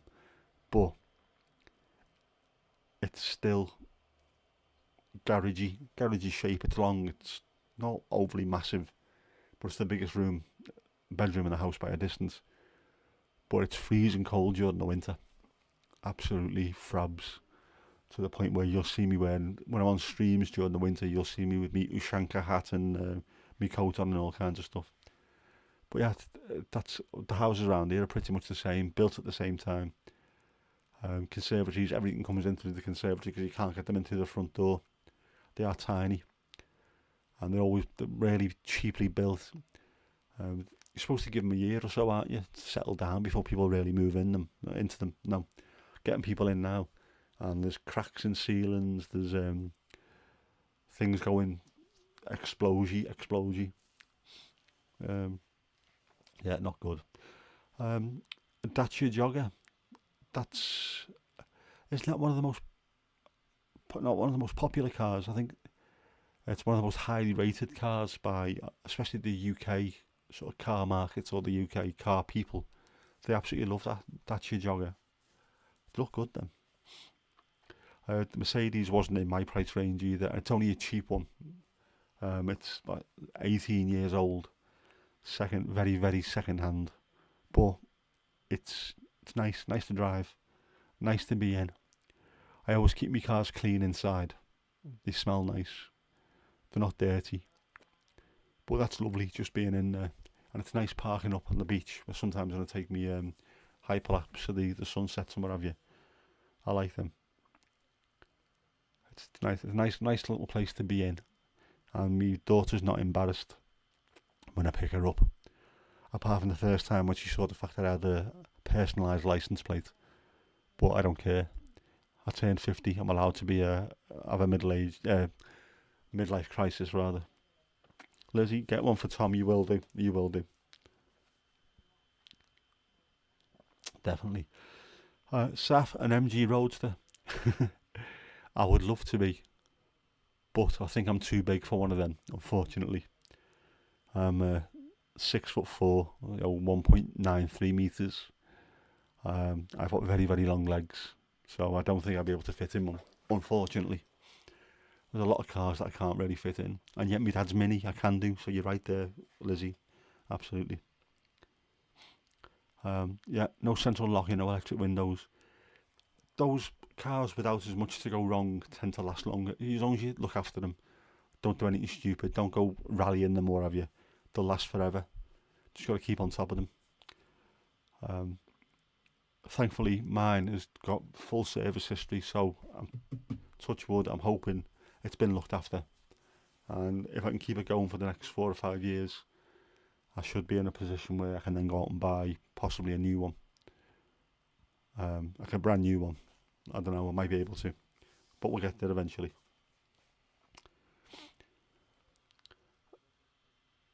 Yeah, and I remember being in Netherlands. All the taxis were Mercedes for a reason. They're comfortable to be in. They're nice to be picked up in as a passenger. They're nice to drive as a taxi driver. So now, all these years later, I am chauffeuring my daughter around. She's quite happy. I've taught her the buttons on the door, because you got to make sure that you open the doors automatically lock when you are about 10 miles an hour. So when we pick people up, she's got to press the button to unlock the doors for her mates to get in. So she's now the co-pilot. Whenever I don't want to press a button, I say to her, co-pilot. She just clicks it and opens. Yeah, it's stuff I would look like Noddy if I was in one of them cars. I had a Volkswagen Polo, which is the first car I bought in my second iteration of owning cars, which is now getting on to about 8 years ago, I think it was. I sold an electric guitar and then bought a car with the proceeds.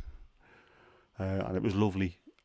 A little shit box, but it did the job, and I drove it for about 2.5 years and drove it into the ground, but it did the job that I needed to. But I was always looking forward to something bigger because it was not the best for someone my height. But it worked. Then I got my Nissan Primera, same price, 450 quid each. And that did me very, very proud until it was time for that to go to the great garage in the sky. But I was happy with that, and then me Toyota. Nothing wrong with that, and if I hadn't have had my stroke, I'd still have it now. But I'm not glad I had the stroke, don't be daft. But I'm glad I've got the car. And I should have done it years ago. I should have just said, stop drinking, stop eating shite, save your money, buy yourself something you actually enjoy.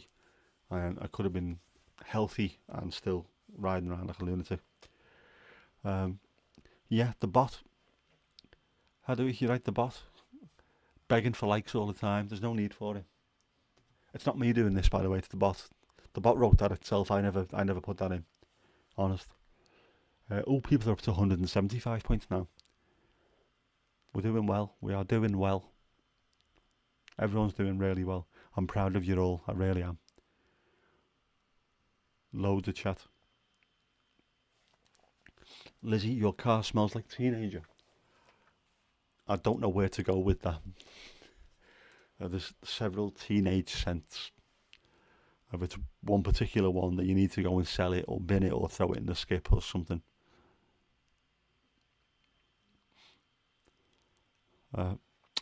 Yes, Mandy, it's there. The league table, 175 points. Everyone's adding a few extras to boss. You're doing great. Saf, you got to go, mate. You got a big day tomorrow. Well, nice one. Thank you for coming. And good luck for tomorrow. You'll be sound.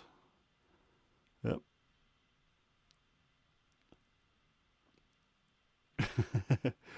Don't go anywhere. A vile, olfactory rabbit hole. That sounds like a really good band name, now. A punk band. I saw Vile Olfactory Rabbit Hole supporting the Sex Pistols at the Free Trade Hall in Manchester in 1976. Everyone was there.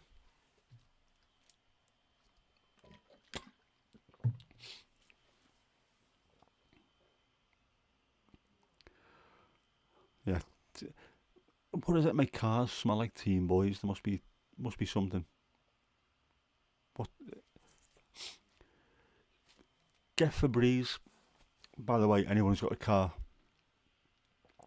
I used to put air fresheners in my car all the time, hang them from the mirror, and they last about 10 minutes, and they always tend to make me sneeze. There's something in them that doesn't agree with me. But Febreze, there's a berry one I think they've got, and I just Spray the carpets once a week and it stays fresh smelling for the entire week. Lovely. Um, Jimmy Riddle and the Piss Pots, Lizzie. Do you know what? That reminds me, there used to be a band. I don't think it was a real band, by the way, and you'll understand when I say this. There was a band name written on the wall at my school, which was New Hayes Community Comprehensive School in Allerton in Liverpool. And it was written on the wall during the 1980s, 1985. Tonight for one night only, Freddie Foreskin and the Pullbacks. And that was on there until the day I left school in 1991. That was constantly on that wall. No one ever got rid of it. And I've often thought, I wonder if someone actually made a band up with that name just because it was on that wall. They should have done. Steve, we talked about football and we talked about how shit Everton are, and there should be teams playing in cable knit jumpers, which I still think that's a good idea. Make it whoever's playing against us, because that way they'll possibly get heat stroke and then we might win a game. But yeah, your uncle's name was Nostrafatu, the stinky devil. Mandy, one of your exes is singing in a punk band called Spam Javelin. Going right to the top. That's a proper punk band name, that, isn't it? I like punk bands. I like punk music. Luckily, my uncle is. I don't even know how old he is. He's must have been a teenager when I was about 4 or 5. So he's probably about 9 or 10 years older than me. I used to play punk all the time, and I loved it. When you're a kid, it's a racket, it's noise. You don't listen for any specific meaning in the lyrics. You're not listening for something that's going to take you on an emotional journey. You just noise. Yeah, I like that. So I've liked punk ever since then. That's punk, by the way, not fucking Green Day or any of those Blink 182 knobheads. No, proper punk. Yeah, Steve, it's not going good for us, mate. I've been warned by the people who sit where I do. I've been to 2 games in 4 or 3.5 years, and we've lost both. So I've already been warned. It's nice to see me, but piss off and don't come back again. It's noise with rude words. That sounds like 99% of my life, to be honest with you. Yeah, American punk. It's not punk. They can put as much makeup on as they like. If you just turn the gain down, the distortion down slightly, it's just straightforward pop. They've got no attitude, nothing to them. Green Day annoy the life out of me. They really do. I hate stuff like that. Someone was talking to me about punk, what kind of punk bands you're into, and he mentioned Green Day. And Chris started laughing out loud. Well, who do you like? You know, Sex Pistols, the Buzzcocks, the Slits, the Vibrators, the Ruts. What? And knobheads. Go and listen to Spotify, and I will give you a punk playlist. Oh, by the way, Lizzie, the shoegazing playlist, is that going all right? I have got loads of playlists on Spotify with loads of different types of music, so I don't mind sharing. If it's welcomed, I will share more playlists. Might not be all to everyone's taste, but I like them. Oh yes, the weird accents, the American punks singing. I know exactly the one that you mean. I don't know. We've got loads of American mates, haven't we? And we've just got to say to them, they don't get it. They just don't get it. They don't understand what punk should be about and how to do it right. We do. Punk's not supposed to be shiny or glamorous or corporate. It's supposed to be absolutely horrible, deep down and dirty, vile, filthy. A bit like your car, Lizzie. It's got to be like that, it's... I don't know, dirty. It's the way I remember the 1970s being. Everything was brown and beige or orange. One of my songs that I wrote back when I was out but a sallow youth was Call the Fashion Police. Orange and brown never went together, no matter what age, no matter what weather. I mean, orange and brown, just when you look at it now, it looks retro in it. I can't believe they put them two colours together. That looks minging. But that's what I remember. Everything was brown and beige, and then suddenly punks turned up. People with green hair and red tartan trousers. Just that's what it's supposed to be about. The place is a shithole. Let's sing about it being a shithole. Let's be angry about it because we should be angry. So the songs will sound angry.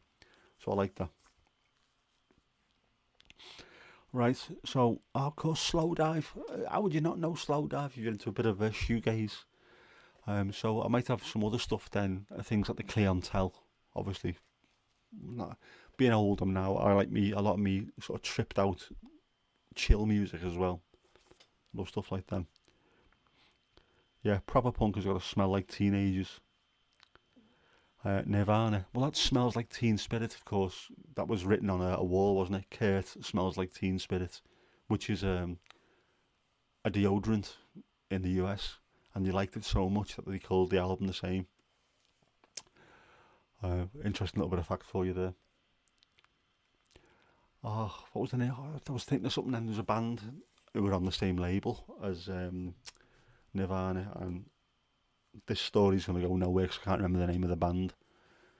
Sloan, it was Sloan from Canada, and they've got a song which I can't remember the name of. Pen Pals. Isn't that great? I just say I can't remember and it pops up. Which was written because they were on the same label as Nirvana, and they were in the office one day and they were reading some of the fan mail that come through, especially for Kurt Cobain, and they just nicked a load of it and wrote it word for word, took the lines out and made a song out of it. So a lot of it's in like pidgin English. People from all over the world writing to them. And it's dead funny. Pen Pals by Sloan, Sloan. Listen to it, it's fantastic. I'll send it straight to him. Yes, I will do, Lizzie. I wanted to send the first one through you because I didn't want to just dive headfirst into DMs. I thought I'd give him a little bit of a heads up and a warning. There's a playlist coming your way, but yeah, if you don't mind, I'll start throwing some playlists his way. No problem. Like links, yes, Mandy. I think it was quite a girly smell as well. So it was supposed to be something that was a bit of a jibe, and it ended up being one of the biggest selling albums of the 90s, especially, but probably of all time, I guess. A bit of beef oxo cubes, stale links, rampant hormones, and sweaty armpits. I'd like to thank Lynx, by the way. I didn't realise that Africa smelt sickly sweet and like teenage boys. It doesn't have the smell I was expecting, which is of, I don't know, hyena shit and rotten carcasses that I was expecting, but apparently Africa smells like teenage boys. Who'd have thunk it? That's impulse. No, I've been thinking about this for a while, Mandy. It's a long felt need. And of course, Lynx is called Axe everywhere else.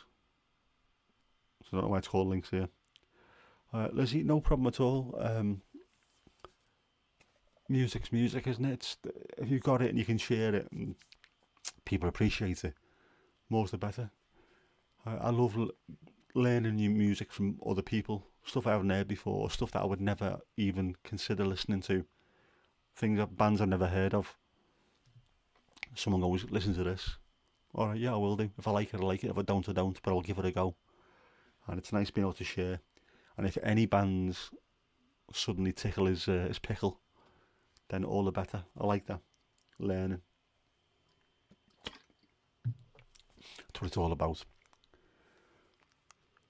I've got mates who like to share music all the time on Twitter. So I used to do the same thing on a Friday.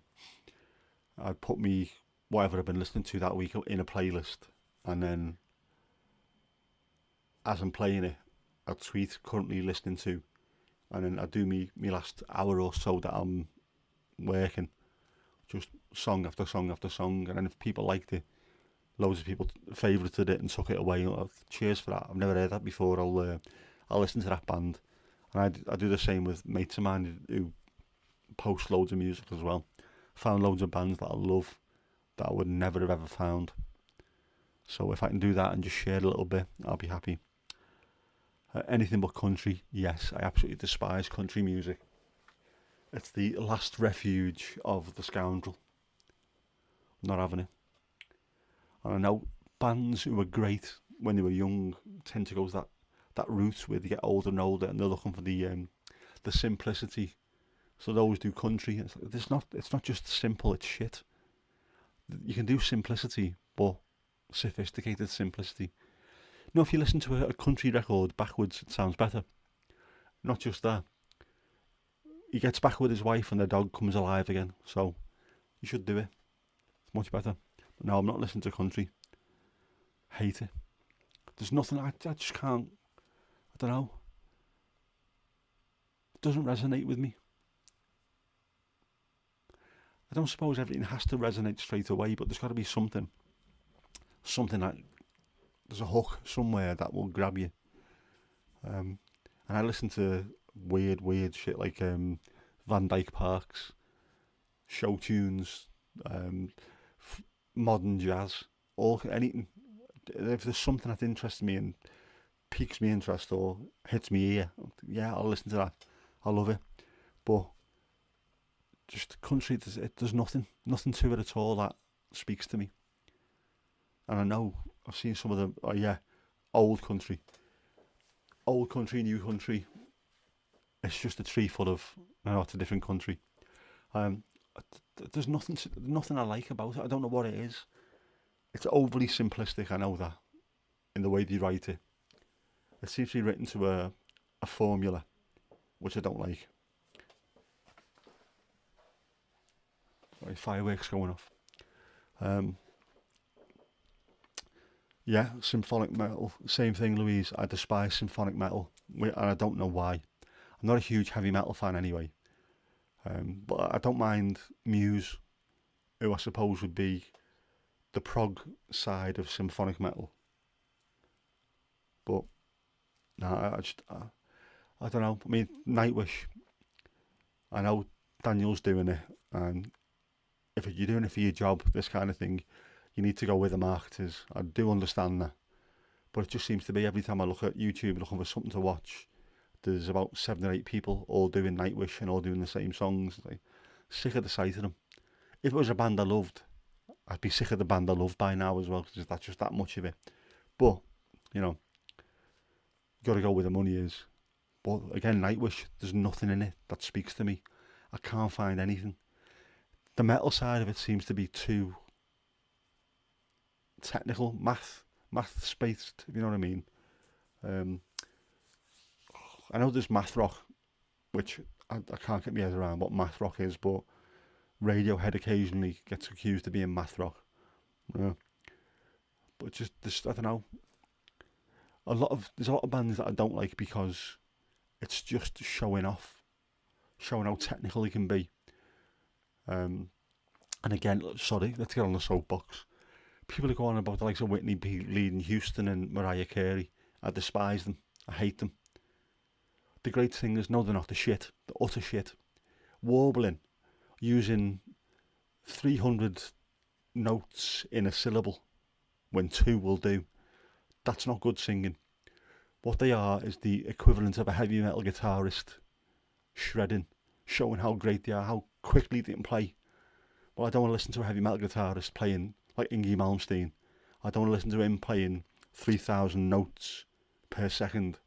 I listen to Dave Gilmour because when he plays, there's emotion. Again, Pink Floyd's not everyone's cup of tea, but as a guitarist, he plays and you can feel the emotion in what he's trying to do. The singers, I don't want to hear people prove or trying to show how impressively they can hit so many notes. No, sing it so it means that it sounds like it's coming from somewhere deep within you. I know Björk and Kate Bush both do what could be classed as vocal gymnastics at times, but they don't rip the piss out of it constantly. It's used sparingly. And again, they're not, no, it's not that. They'll be swooping up to a note, they'll be back down doing all the bits and pieces. Yeah. Why sing one note when you can sing 20? Because one note's better. As long as the note's right, it's better than 20. So things like America's Got Talent and Britain's Got Talent, which is a misnomer as far as I can see. There's very little talent in this country. All them singers were all trying to sing in the exact same style. bin them, and then kill them with fire. Not literally YouTube, metaphorically speaking. I hate it. It needs to stop. Bands should play music that comes from somewhere within them, and singers should sing from somewhere within them. There's got to be a truth to what they're singing, and it's got to come from somewhere inside. You've got to believe in what you're singing, and it's got to represent you as a person, your band as a collective, the area that you come from, something like that. Barnsey, how you doing, mate? Louise, Polyphia, I haven't watched any of them. I've had a tendency with the music side of YouTube to just go, no, no, no, no. There's no lyrics. No, I can't find anything music-wise on YouTube that I want to watch anymore, apart from people reacting to the likes of Yes, Genesis, old prog rock that I love. Seeing someone new reacting to it who've never heard it before. That's the only thing I'll be watching, but most of that, I don't even watch that much nowadays either. But I've seen loads of them recently reacting to first time listening to, and then it'll be, I've said before, like John Lennon, Imagine, first time reacting. No, you're talking bollocks. This is not the first time you've heard that song. So I can't trust music YouTube at the moment. So it's getting binned.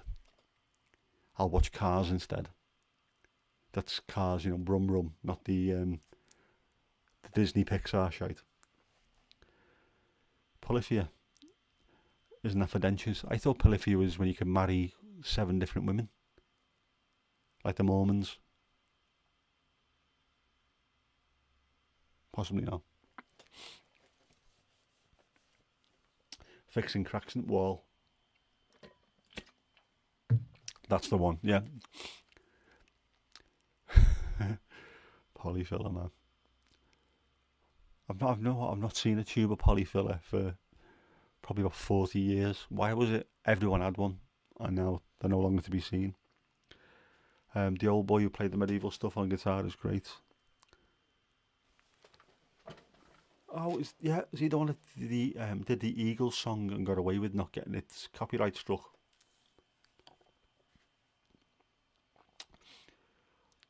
That's the problem with 7 women, 7 mother-in-laws. Is this thing on? Suddenly turned Les Dawson there. I can't find anything at all. I've not watched any of his stuff, to be honest, Lizzie. Again, I've sort of done a blanket no to all these music channels, because I know 9 times out of 10 I'm not going to like it. The Loot Dude, yeah, that's him. Yeah, 9 times out of 10 I'm not going to like it. Or even worse, I'm going to get angry because someone's getting famous for doing something. I'm thinking that's a piece of piss. Again, like I said with Ren, I don't want to pick on him. One of the songs he was doing was I Shot the Sheriff. And he did a really, really simple little lead in pentatonic scale. And everyone was going mad like it was the reincarnation of Jimi Hendrix. I'm thinking, seriously, if that impresses you, you need to get out more. Just annoys me. Doesn't work in any other sort of sphere of life, does it? You can't watch someone doing 20 mile an hour down the road in an old banger and think, oh, that's better than Formula One. No. Or someone in the back garden having a kickabout. Oh my God, that's much better than watching Lionel Messi. No, it doesn't. So no, I hate it.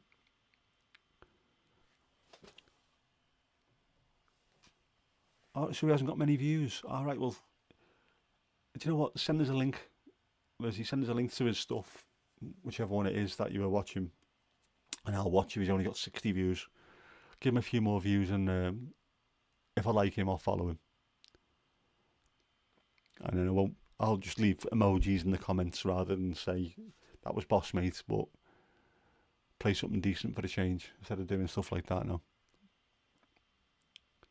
Yeah, so pretty much all I've been doing recently is watching car stuff on YouTube and trying to find how to work bot tricks. Loads of streaming stuff because I want to make this look half decent for yourselves, or to keep it interesting at least. Not that it always works, but when it does work, you know.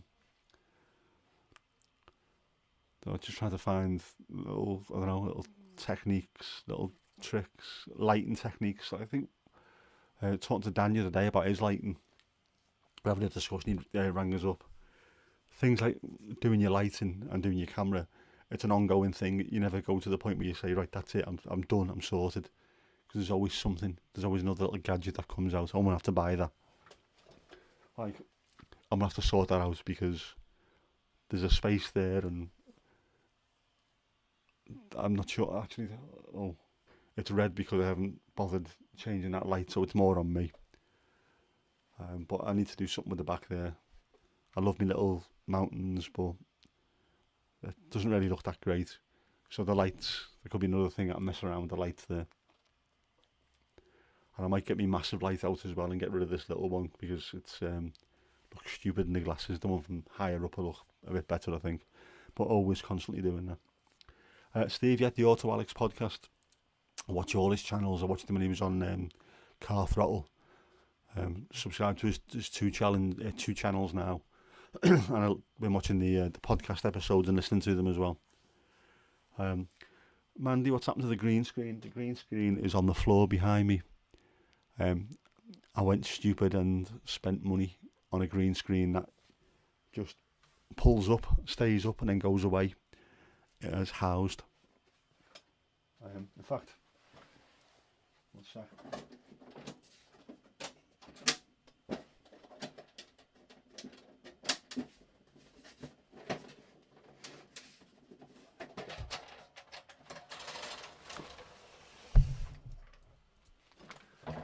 That's the green screen. So you see, I'd have to mess around with the camera to make sure it's a bit more pointing towards that way, so you don't have there. But yeah.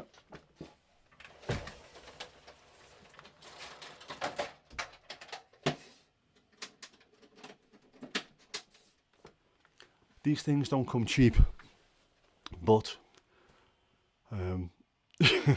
wish you hadn't asked.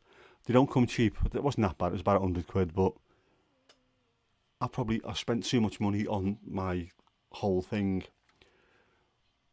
But I like it. It's something that I find interesting. It's something that's kept me going during a pretty shitty time in my life. So I don't mind spending a few quid if I've got it on trying to make things look a bit better. Better camera, much better audio, unless it's like earlier on with all the echoing. Yeah, you can pick them up. I think it's an Elgato green screen. Probably get them cheaper over in America because everything's cheaper over there at the moment. But it's so handy. It just goes in a long box, hides away, and you can put it somewhere out the way. It's fantastic. Dead handy. I have me blue badge, by the way. Lizzie, blue badge. Get it applied for. I had to take a picture for me blue badge, and it had to be on a neutral background, and there was literally not a single wall in this house that it didn't have something on it. So I had to do it on a green screen and then put myself in front of a grey colour, so I looked alright. You know, boys and toys, that's exactly what it is. But I've got my Stream Deck so I can press buttons and things at them. I've got, bloody hell, 2 webcams and a proper camera. GoPro, there's just the shite everywhere. Stuff that I wouldn't have bought years ago. Bought loads of stuff from eBay, second-hand things, but they help. And I'd rather spend them on stuff that I'm going to use than I would have pissed it up the wall years ago and just making myself worse and worse, more and more unhealthy. I probably have got GAS, as it's known, like gear acquisition syndrome, where as soon as you see something new, or I want that, I want a 19th camera, or I want, something. But what's better? Buying stupid stuff like this, boys and the toys, or buying a load of ale and put myself at risk again. So, yeah, hopefully the streams will start looking better. There might be a bit more stuff going on. I don't know. Um, I quite like being able to do stuff like that, just mess around and make it a bit more interesting. I might do the next one with the green screen. That's just the kind of guy I am, you know. Wake up, I'm on a green screen today. That's how we roll.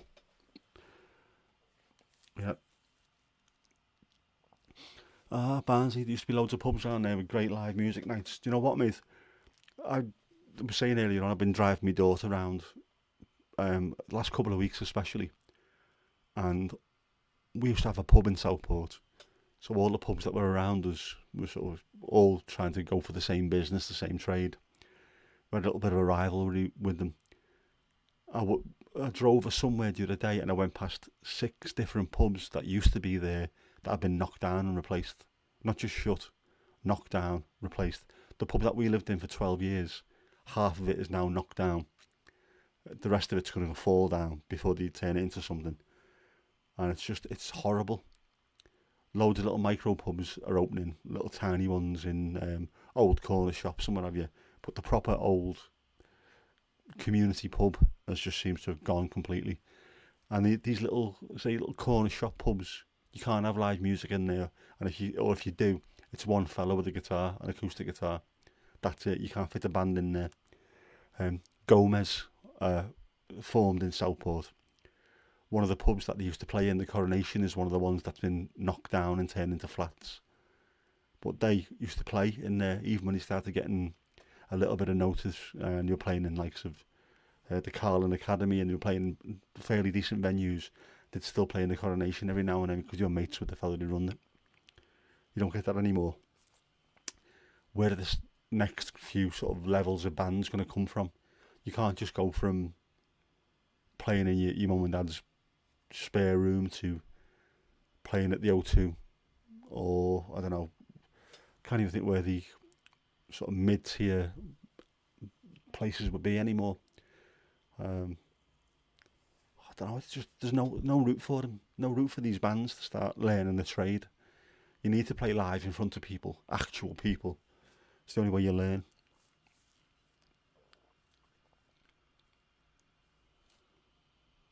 Yeah, yeah, Lizzie, blue badge, blue badge, blue badge.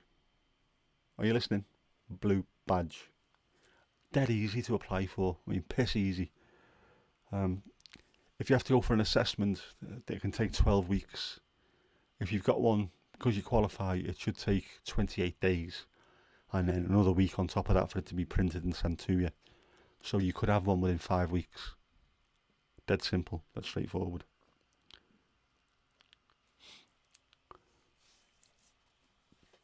Yeah. Oh, do you know what? It was awful going past that pub. We lived there for 12 years. Keep thinking the amount of people that I've met in there. A lot of them are no longer with us. And that pub's no longer going to be there. So their memories might just fade away with me as well. If it's not there to remind me, it's horrible. But good, good, Lizzie. You should be listening. You've got loads of pubs in Eastbourne and a big music scene. Be thankful of that then. Just there's too many places where everywhere you go, there's pubs boarded up or turned into KFCs or stupid shit that's happening. Um, it's just to drag the arse out of the community, isn't it? Really, it's the same as what I was saying earlier on with BBC Four being ripped apart and libraries closing. It's just they're trying to drag the arse out of communities as much as they possibly can. Because if you do that, if you go to a community pub like we used to have, the joke was always you could get a house built by the people that you know in the pub. There'd be builders, there'd be roofers, joiners, electricians, be carpet fitters in there. There'd be people that could do anything. There'd be a mechanic in there if your car needs fixing. It was just you'd sort it out between you, and that doesn't seem to work for this lot. They don't want people building a community that they can rely on each other. No, there's no money to be made for them in it, so they don't like it. Still kind of Norfolk. I can imagine there will be places in the country where you've still got that kind of community, and if you've got it, make the most of it and enjoy it, because very, very quickly it seems to go. Just I think by our pub was going, that's half knocked down. The Brundle round the corner. The Portland is now some solicitor's office. It's still there as a building, so it could be made back into a pub, I suppose. Yeah, the Corrie, the Falstaff, all these places are just smashed to bits and cheap housing put on there. What benefit? Absolutely nothing at all for the community. Just a few more people and less parking on the roads. Stupid. Louise, I've got no issue with Burnley, apart from voting for towns like that. Vote for Brexit. Stoke, Burnley, Rochdale, Southend down south. It's like, stop voting against your own interest. Middlesbrough, I hate the fact that Middlesbrough keep voting Tory, because they want to get rid of the brown people. They're not going to do Middlesbrough any good whatsoever. I mean, they're just giving away the Freeport, which is worth billions, to give away for 150 quid. What benefit is that to the people of Middlesbrough? It's a run-down area that needs help and investment, and it's not going to get it anywhere. So, yeah. Again, no issue with Burnley. No issue with Colne either. I quite like Burnley coming back up into the Premier League. Oh yeah, I've got an issue with Burnley. And that's Sean Bleeding Dyche. Get rid of him. Go, go, go. Go back to Burnley. Go back to Russia, wherever you come from. Yeah. I just don't like these little towns. And it's always little towns that seem to not understand the bigger picture. If you have a look at who voted Brexit and who voted this, that and the other, it always seems to be the big metropolitan cities that are more laid back and understand you can live with people from different colours, religions, everyone gets on all right. You will find knobheads of every denomination, but you'll find that everywhere you go in the world. But there's always these little towns where they just don't, one brown face walks past and that's it. Combat 18 turn up. Horrible. Cole, yeah. Cole and Burnley are not that far from here either. It's weird seeing that on a map. Just we used to play against Bolton and Blackburn, and I'm not leaving from Liverpool. I'm leaving from Southport. So you just think, oh, it's going to be ages to get there, but no, it's not. It's just up there. How do we keep watching? It's just up there. Not that far away at all.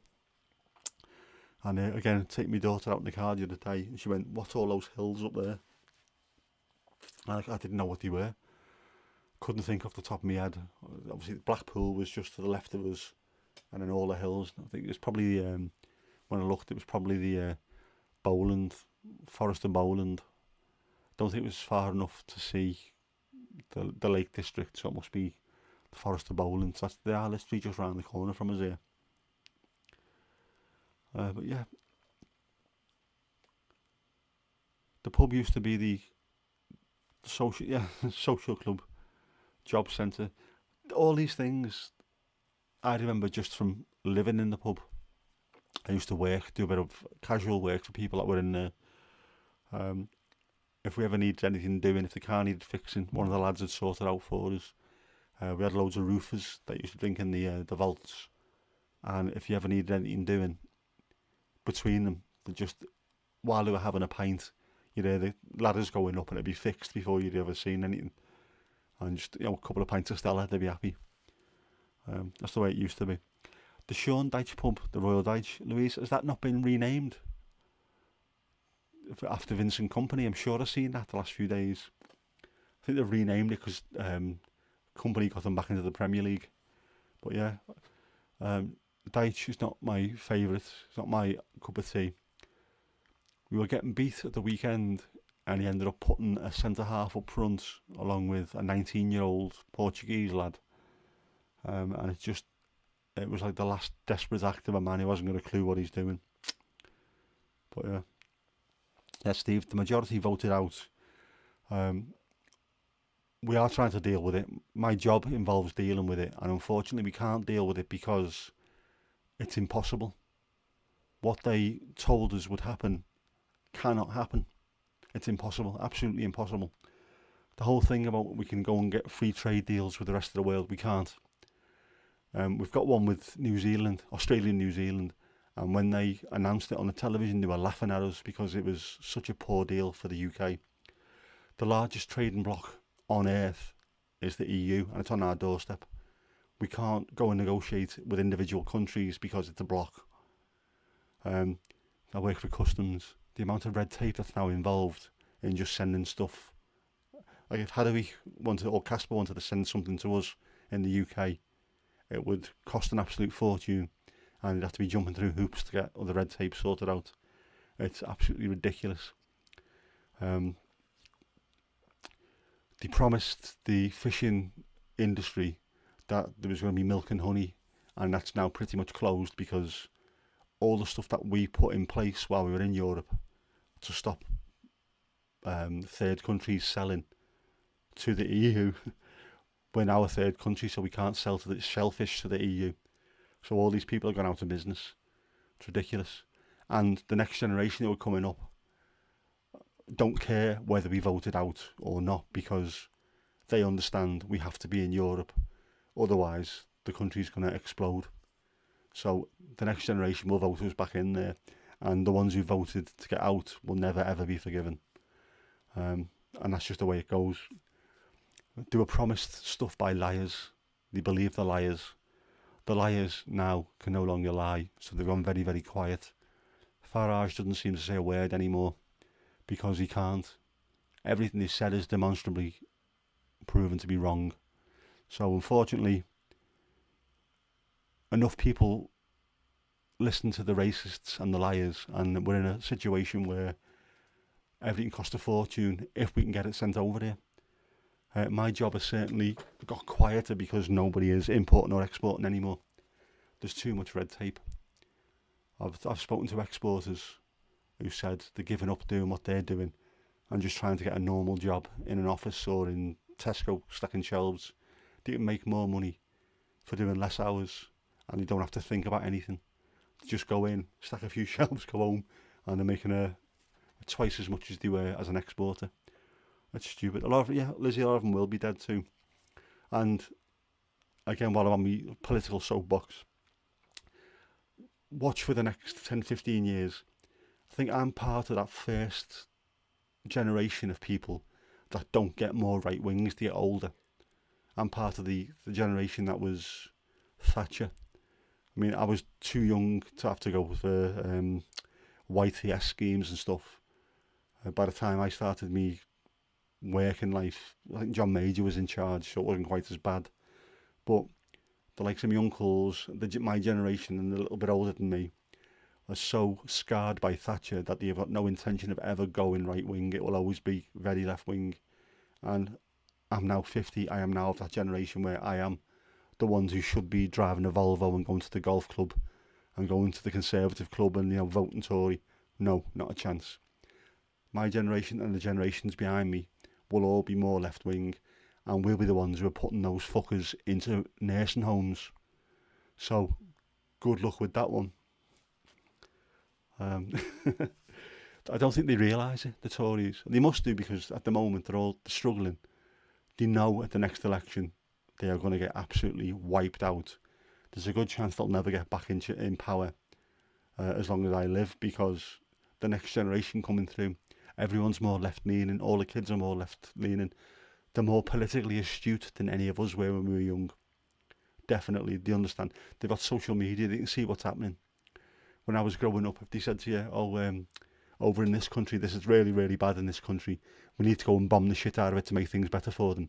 Well, no, Steve, you're not a racist, mate. But enough racists did vote. So, bit by bit, those fuckers will be gone. But yeah, nowadays, if you say something really bad's happening in a country, you just go on Twitter or X or Facebook and you can see what's happening over there. During the Arab Spring, there was enough videos showing you exactly what was happening somewhere, so the kids will go, no, that's not what's happening. We don't need to bomb this place at all. You're lying to us. We can see when they're lying. You can tell when a Tory's lying anyway, the fucking lips move. But it's going to be interesting in the next 10, 15 years. them lot, Damien, fucking Moore, they'll be out on their ear. So yeah, sod them all. If you want to treat people like shit, don't be surprised when they act like shit back to you, and stop voting for you. Yeah, I always love the fact that when we have the general elections, London, it's always Labour. You think, oh, it's down south, they've got to vote Tory. No, Labour's absolutely massive in London because they understand people need help. They don't need social climb, and you don't need to be. Billy Connolly said it about the poor and the rich get on well. It's the ones in the middle that cause the problems. The social climbers, the ones who drive the Volvos. We're nearly toffs, them lot. They're the ones who cause the problems, and they're not the ones who are needed in London or Liverpool or Manchester, Newcastle. Well, Newcastle can't trust them either. They're a little bit weird. Them and Sunderland occasionally start going a bit weird, so gotta watch them. But yeah, we'll get there. Unfortunately, the people who are coming up as the opposition are just as bad as them. Labour, not the Labour I remember. Yes, you're right, Lizzie. All the lying, the bullying, manipulating, you will get called out on it. That's what Tories do. They've always got away with it. They won't anymore. And of course, the printed press is dying out, heavily dying out. The Sun and the Mail will be gone soon, and people will start using normal toilet paper instead. And if you're getting your news from Twitter or Facebook rather than the Sun and Sky News, you'd be better off for it. We should have known after what happened with Hillsborough. The fact that people still buy the Sun, despite the fact that the way it was with Hillsborough, is beyond me. If you can lie like that, just absolute out and out lie, then have to apologise for it and still keep on lying afterwards. And people still buy it. And still people saying it was Liverpool fans' fault. Which, it's ridiculous. So, sod them. And once Roop goes, sooner the better. Maybe we can get back to the UK, the US and Australia being democracies again, rather than twatocracy with him in charge. One person should not have the influence that he does on 3 major areas of the world. Terrible behaviour. Needs to stop. Anyway, I've been on here far too long, so my water's running out. I need to go and have a non-alcoholic red wine. Put my feet up. I've got my fleece joggers on instead of my shorts, so it's a good sign that it's getting colder, definitely. I've spent the last 8 months in shorts, and all of a sudden today, in the last couple of days, the fleece joggers are on. And my Snoop Dogg pimp fleece has been out as well. So I'm going to go and get myself a nice couple of glasses, get on YouTube, see if I can see the Loot Dude, and thank you very, very much for joining me. It's always great seeing you in the chat. I'll quickly refresh. Let's have a look. Oh, Mandy, Lizzie and Hadawika on 225 points. Mandy and Lizzie on level 7. Hadawika on level 6. So we're all doing well. But yeah. Thanks for watching. As always, I love spending time with you lot. Give yourself a big round of applause. You're magnificent. Don't go changing. Oh my God. Bit of sick came up then. Right. I'll see you in the RDA chat in about 2 minutes. Alright. Ta-ra for a bit.